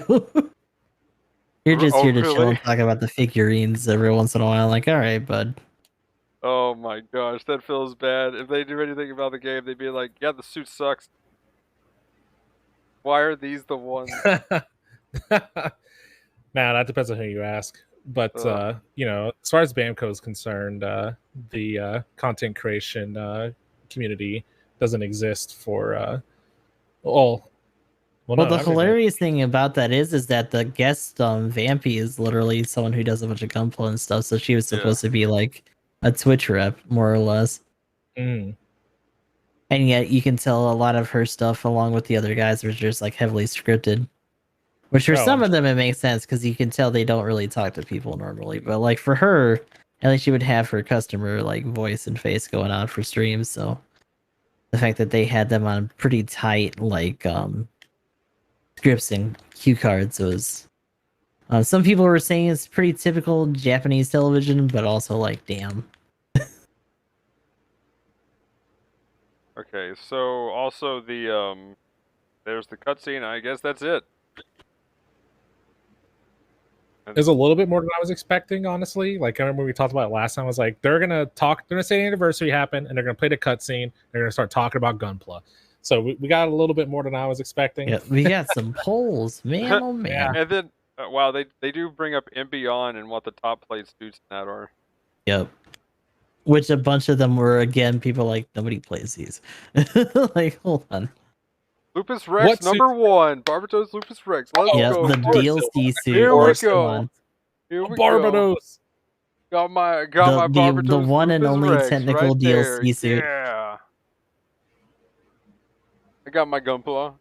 There's an entire other like redone subtitled Embound, or like not Embound, but Extreme Game over in Japan, but like nope, can't even get like at least a DLC suit from that one put into this. Apparently they're doing tournaments for it. And yeah, they're doing open. It's part of actually like a PSN thing for other games, but they're doing it on there. Oh, okay. Oh, Wi-Fi. So they're doing a bunch of Wi-Fi Warrior tournaments. So like, there are people who are from the competitive scene that are doing it, but most of them are just like it's pain because it's just a bunch of Wi-Fi Warriors doing qualifiers. But they put money on the line, at least to some extent. As to how much, I don't know. I hope Noobsama is going to play. Yeah, I'm like. I mean, Noobsama in general just kind of hates the entire thing. So, like, he might try. I know some of the other Emblem boys were talking about wanting to get into the previous tournaments for Evo, or at least to try, but they're like, it just didn't work out. Was it just like a 1v1 thing, or? No, it's 2v2. It's still squads. Okay, well, hey, I'll talk to Sam and be like, yo, dude, let's go. There's money on the line. I'll put in the work. We got what, like 5 days? 2 days? Oh, God. 3 days? Oh, no. I can know life this. I can learn. I'll overcost you. Let's go. Maybe a little bit. No, dude, I'll get in the Hilldoffer. Let's go. I'll learn that thing. H-E. But yeah, okay, so that was that. I'm kind of curious. I might actually try to watch that later. But yeah, there was almost nothing. Yep, that's what was expected. Okay. Then lastly here, let's talk about the new suit speculation, which we know what's coming next week. We already know what it is. So here's my question. I don't know if you guys have any other comments or thoughts about it, but is it going to be able to compete with the beta? That's the big question. 450, and I'm assuming 500. It's got kind of a stamina like downswing. If it doesn't have the priority, then hopefully its weapons and sub weapons make up for it. Otherwise, probably not. Yeah, minimum. It's gonna have to have priority 3 on the melee as well. And I just wonder though, is the arm grenades gonna be much better? Like, will they be able to break like damage control 1? and then I'm thinking, what actually has that at 450 cost, if anything? And then at the same time, what's the stagger build-up ratio going to be? How hard is it? Because it feels like it's going to be like a Zeta for that, right? It's going to probably feel like the Zetas. The hip Yeah. rockets are probably just going to be follow-up on the ground, but if you are going to be kind of a melee kind of suit, you're probably just going to follow up with melee, and then you're going to use those just to help from far away, I guess. Something. I figured the hip rockets just work like the Riga Z, and it would stun. Oh, like the commit stance, whoosh, and just keep going. Yeah. There's a lot of stuff at that. this cost range that it kind of has to deal with, like campers, or not campers, but yeah, campers are still gonna like blast shit down. Hyzax with their steady damage. Hyzac. Oh god, I knew. Boo. Hi, Gog. Hyzac. I knew. So it kind of makes me wonder what its role is necessarily going to be, but we'll see once it actually like drops. Just for the description, I'm thinking it's just going to be like maybe a GM3 feeling kind of frontline mainline suit or something. But just with a more aggressive downswing. Maybe, but will it be able to do that with? Oh, I forgot to show the video. Did the waste rockets stun? I forgot they had like a little showcase for it. I mean, I didn't notice if they did, but again, it's the hard commit stance kind of thing. Like normally those kind of say they pay you off for that, but the A1 still has crappy commit stance. And the A1 hit beams still suck. Yeah. So it's actually, it looks like a commit stance, but it's a barrage as opposed to an instant stagger looking sort of thing. So it's more like okay, the Drosy heavy, but in the hips, which that's kind of weird. So it's got that, but also the wrist grenades, which you can fire on the move. But yeah, that downswing is pretty aggro. Like it's legit, just bring it in and out. And the advance on it, well, they showed it in space, so I don't know what the speed's gonna be on the ground. Yeah, which is more important, really. We're old types. Sorry, guys. Well, it's just like space fucks up the momentum of a lot of that stuff unless you're really getting in with those boosts into the actual down itself. And even then, it's like you're just putting in the extra momentum. It doesn't really matter what the initializing speed for the thing itself is at that point. They also didn't show the hip rockets. They only showed it firing from looking at it firing, not at a target. So we don't know if they stun or. Yeah. But they do look like they go pretty fast, at least. If it's multi-shot, maybe it'll just be like similar to the Zogok, just it's Hayachi hair, and maybe it'll just be like a fast-firing, that'd be cool, high stagger build-up kind of thing. Maybe. I never heard someone call it Hayachi hair before. Really? I call it that all the time. Yeah, I was gonna say I hear people say that all the time. Like I need to use it more, I guess. My goal is to have as many mannerisms from my stream stick into the battle operation community as possible. Yes, that's what I'm going for. 8523 is already in. High five, dude. But like the that's not really a mannerism. It's more like a pin number. But anyway. But yeah, the I don't know. I feel like this could be pretty weak sauce. Like I'm probably gonna hold on it. I'm gonna probably save that week. I think the kind of bigger thing, what this means is, yes, they are going into Moon Gundam. Oh my god, the Moon Gundam! Like, yeah, that thing's gonna be a GM or a Jigen. I was saying that whenever people ask me about it, and I would say like it looks like a GM / Jigen / Nemo, and I'm just like, well, before you say like, oh, it's actually derived from this, I'm like, and I don't mean literally. It doesn't matter. It doesn't matter. It just looks like it's gonna be another one of those suits. It's just another Jigen. Yeah.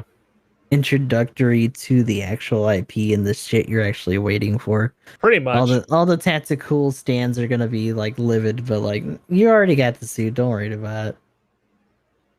The other thing too that's kind of funny is literally just everybody's like, "Oh man, I hope we get this and that, and the moon and the is it the Vargil or whatever, Varugi.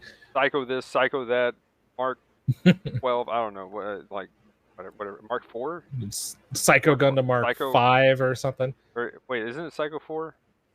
It could be 4. It's I don't know. There something. was just Mark like 10. 20 suits got named, and I'm like, yes, I know this just from the mobile game. The only reason why I know Moon Gundam exists is because of the whatever it's called now. They're just gonna say Gunpla Warfare. Like it's still like It has that some in my cool Discord. Collecting it has some cool dust. variations. Like Moon Gundam seems like low hanging fruit because all they really have to do is just make minor adjustments and color changes to pre-existing models. Like there's an upgrade or whatever for the Gazelle and the Gazar in Moon Gundam. The Jarj, there's a fucking support Jarja. Like my god, it's a fucking support Jarja. What? Here, I'll show you, Magnum. There's a fucking massive the big Moon dome Gundam fucking mechanics art has been circulating around Twitter for a while. And every time people were like, "Oh, I want Moon Gundam. Look at all this cool stuff." And now we finally had the Jeddah being like in the wings, and people are like, "Oh my god, it means we're getting all of these things." Oh. Yeah. When we were looking at it, we were just like, science has advanced too far, and they have scarred what is pure. No, and look, it's green. It already is in my colors, dude. Oh, it is, man. It's ready. And the gun is like, the gun's big as hell. Like it's as tall as the suit. Like it's the precursor to your HWS new or whatever. I am salivating right now. This.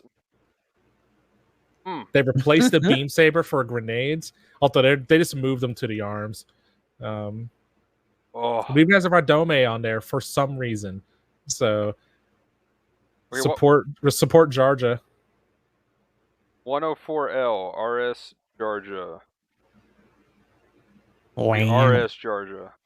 Look that up, guys. Support Jarja. Let's go, dude.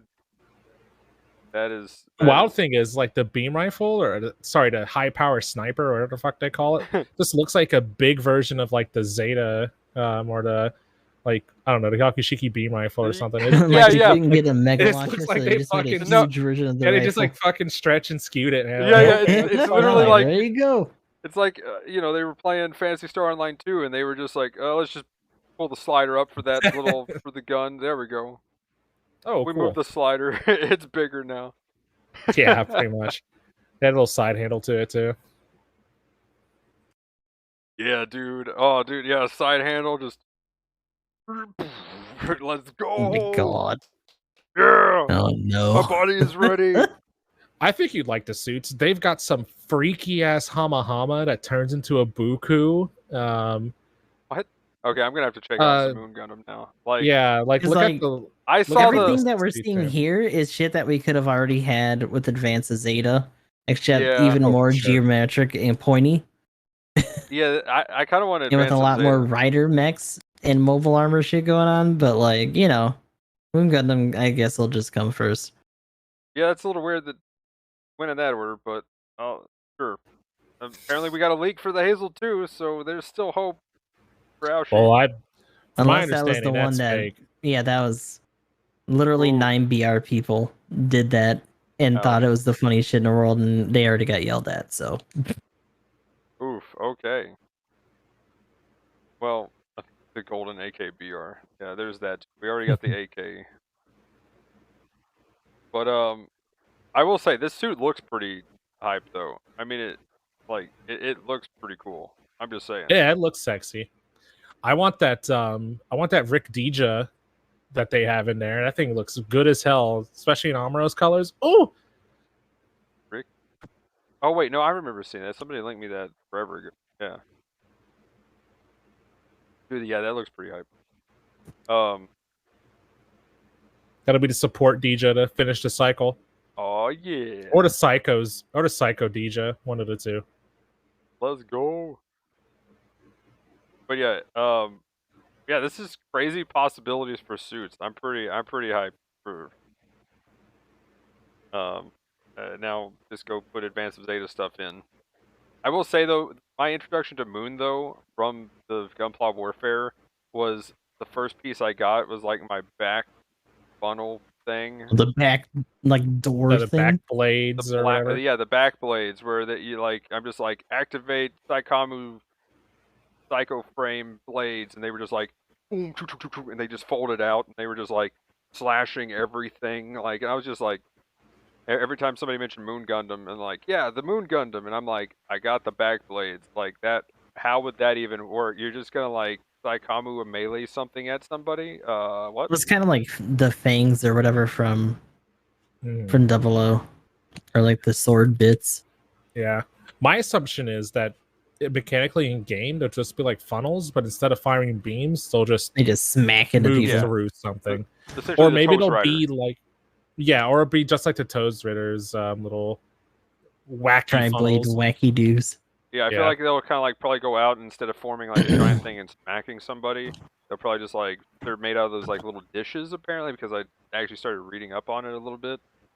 So maybe they'll come out in pieces and just kind of like fly like as a projectile, kind of like the Toads Rider. Only there's like maybe 6 of them and they just kind of go through something. Like so essentially like how the side funnels work. Only instead of stopping and just shooting, they just go like smack and then maybe smack again and then come back. It's like some anime monster shit. Let's get there. But I forget how big the actual Moon Gundam is too. I feel like a lot of those suits scale wise are supposed to be huge. This one's actually in check with like other suits because that was one of the things I mentioned. It's like, damn, this thing is like not as big as I thought it was gonna be. Hold on, where is the fucking moon? Yeah, so Moon Gundam is 21.7. Oh, but I was looking at the Jetta or whatever. So the Jetta's pretty small. Moon Gundam is kind of big. That might be using the back of the funnel thing as well or whatever. But the Jetta, whatchamacallit, seems like about the same size as Grandpa Gundam. Yeah, Jetta being small makes sense because it's just another tiny like tactical gym to fuck around with. The Jarja's taller than the Moon Gundam is, though.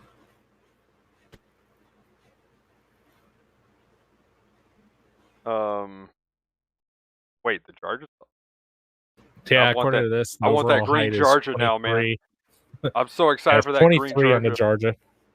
There's 21 on the Moon Gundam. Right, it's big. Green. It has a big gun. Let's go. Intensify. Let's go. Okay. So yeah, anything else with Moon Gundam and new suit stuff? All I'm saying is go get us advanced data sometime. Yeah. It's weird because like them touching on this kind of makes me wonder if they're even going to follow through with it consistently, or if this is just an intro and then they're going to wait until like Halloween or something or the next big event to actually like land more stuff from a series back to back. Like what's their big Christmas thing or New Year's thing going to be? The level 5 Alex. Oh my god. Yeah, I don't know if that's going to be like, I'm guessing Halloween is going to be the actual Moon Gundam, and then I'm going to say AOZ for Christmas. That's going to be my guess. Moon Gundam on Halloween makes sense though. They could do like some kind of werewolf nonsense because it's Moon or whatever. Peru get little. Yeah. Oh no, New Year's is High New. Oh man. No. High New Year. Happy High New Year's. Yay. See, I would say High New would be next anniversary. I think that's too late. Too late. It's still a Char's counterattack. Well, not technically, but it's still like CCA at least. Well, it's still CCA. Like Belter Chica's Children is just a retelling of Char's counterattack, right? So like they exist in the same timeline because I don't think and I could be wrong because I don't know all this shit, but I thought the new Gundam was the Belter Chica, or the High New Gundam was the Belter Chica Children's new Gundam, and the normal new Gundam was a Char's counterattack new Gundam. But they kind of treat it like an upgrade. At least the Super Robot Wars. I was gonna say unless Super Robot Wars is very like AR or like alternate universe kind of thing. I'm hearing that's a correct from chat right now. I'm seeing okay. Saying yes. So New Year Phoenix. Oh my god.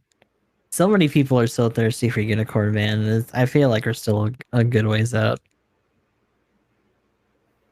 Yeah, that's what I'm saying. Like, next anniversary being Unicorn just feels like that might be a little.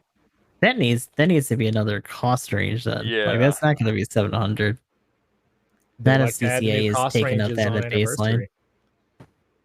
Well, hopefully we see it in the actual sorting like we did. That'd be interesting. Right now, 700 seems to be it. Do you think the Unicorn Gundam would? That's not a lot of time. You think the Unicorn Gundam would only be a 750? Like that bitch can control time. Well, I mean, it's gonna have to be scaled back, right? Like this. Not gonna obviously. Have all that bullshit.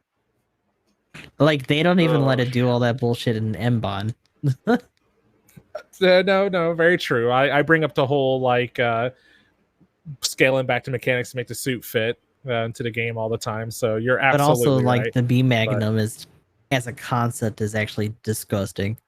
Magnum, yes. Let's go. I gotta have my gun. EGB Magnamu. I gotta have my gun. Let's go. Dude, I can just see the support one being like the one with all the Gatlings and stuff. All the missiles, all the Gatlings. Let's go, dude. That should be interesting for the support. You get like the shield funnel, Gatling shield funnels, and all that good shit. Yeah. Oh yeah. That'll be the raid.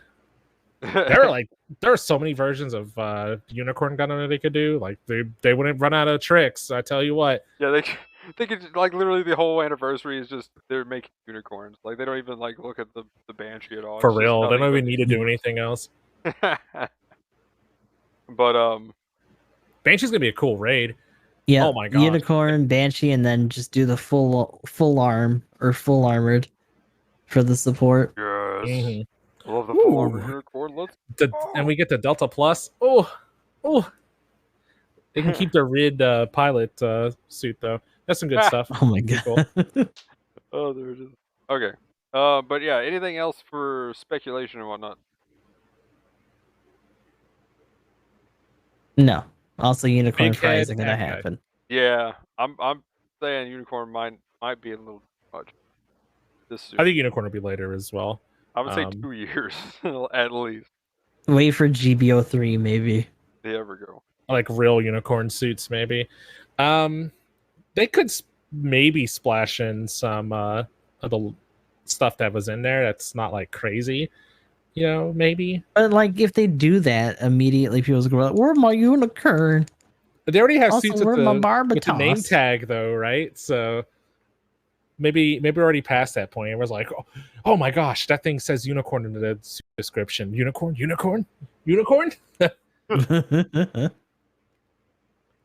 It would definitely flare it back up, though.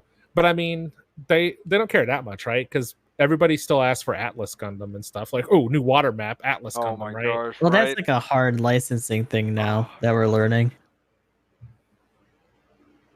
Wait, really? Is that? Yeah, what I've been. Thunderbolt? I didn't know that. Wait, what? Yeah, I didn't know that. Extra was talking about it the other day that like it's actually separate from typical like UC canon stuff. Yep. And like the licensing for it is actually from a different group, so they don't actually have the rights to that. No. They had it earlier on when they did that initial banner, just because they were doing it for other stuff, and that was it.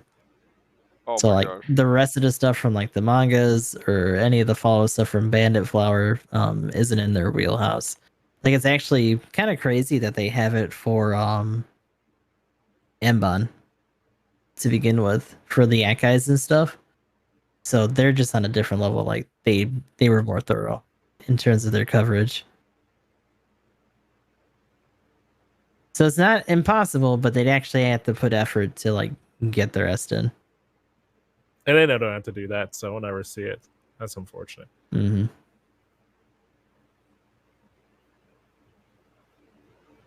Okay.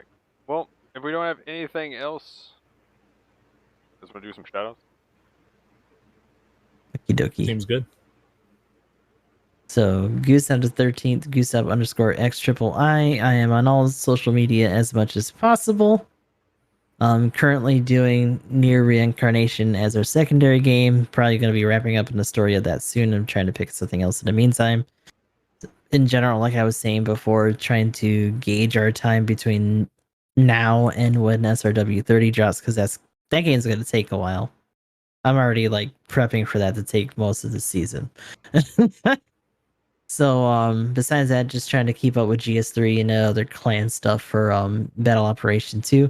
We actually have a tertiary clan now, GKA or GK again. So if you guys are looking for another one, be sure to check that out. Since the others are currently full. And I am GamingEmblem. I stream video games on the internet in a very similar fashion to Gustav, with very much less social media coverage, which I'm trying to work on. We're getting there. But I'll actually be. I'm actually going to take a bit of a GBO2 vacation. Now the anniversary is over. I'll probably look into playing other stuff up until like after I finish playing Tales of Arise, which might be kind of weird. We'll see. Maybe depending on how it goes, I might extend that through but I might extend it through SRW 30.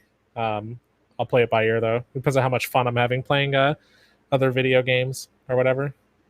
But we'll still be doing it up. I want to try and keep playing Pokemon Unite.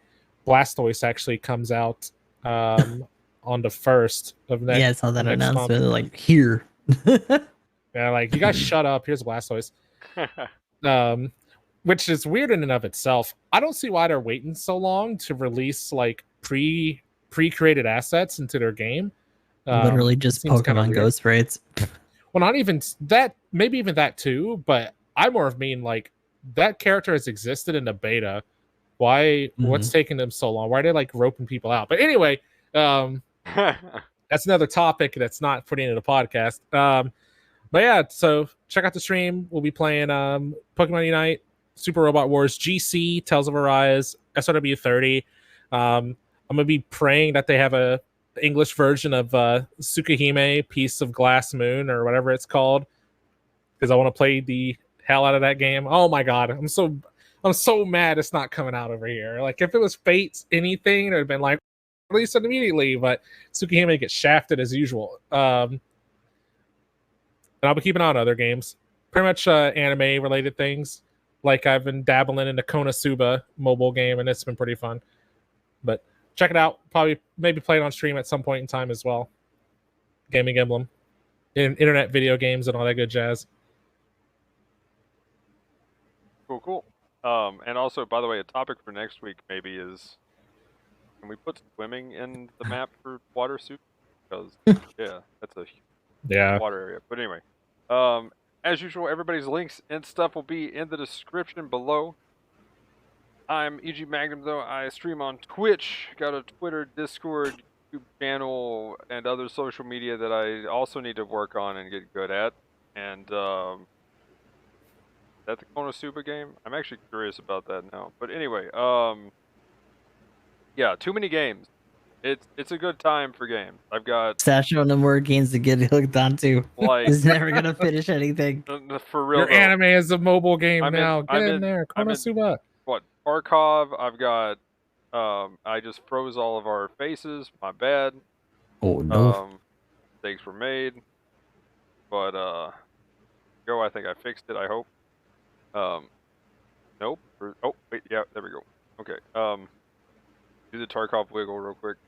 But yeah, Tarkov. I'm probably gonna check out Genshin maybe next week, again. But yeah, League of Legends, Final Fantasy 14. I need to prep for that expansion. There's Phantasy Star. I've been doing that. Path of Exile. yeah, too many games. So who knows what I'm going to be playing, but I should be doing something tomorrow, as long as there's no more emergencies coming up and having to go do that. And then let's see. Yeah, should be back next week, and I'll probably, to make up for some of the not streaming, I'll probably try to do that this weekend. And also, I got a lot of extra stuff to get caught up on because it's been a crazy week. But yeah, guys, too many games. Yeah. As usual, or like, comment, subscribe. There we go. Leave us a comment down below of what you thought about what we talked about in the podcast and whatnot. But anyway, guys, that'll be it for this one. Thanks for watching. Have a good one. Peace. Later. Have a good one.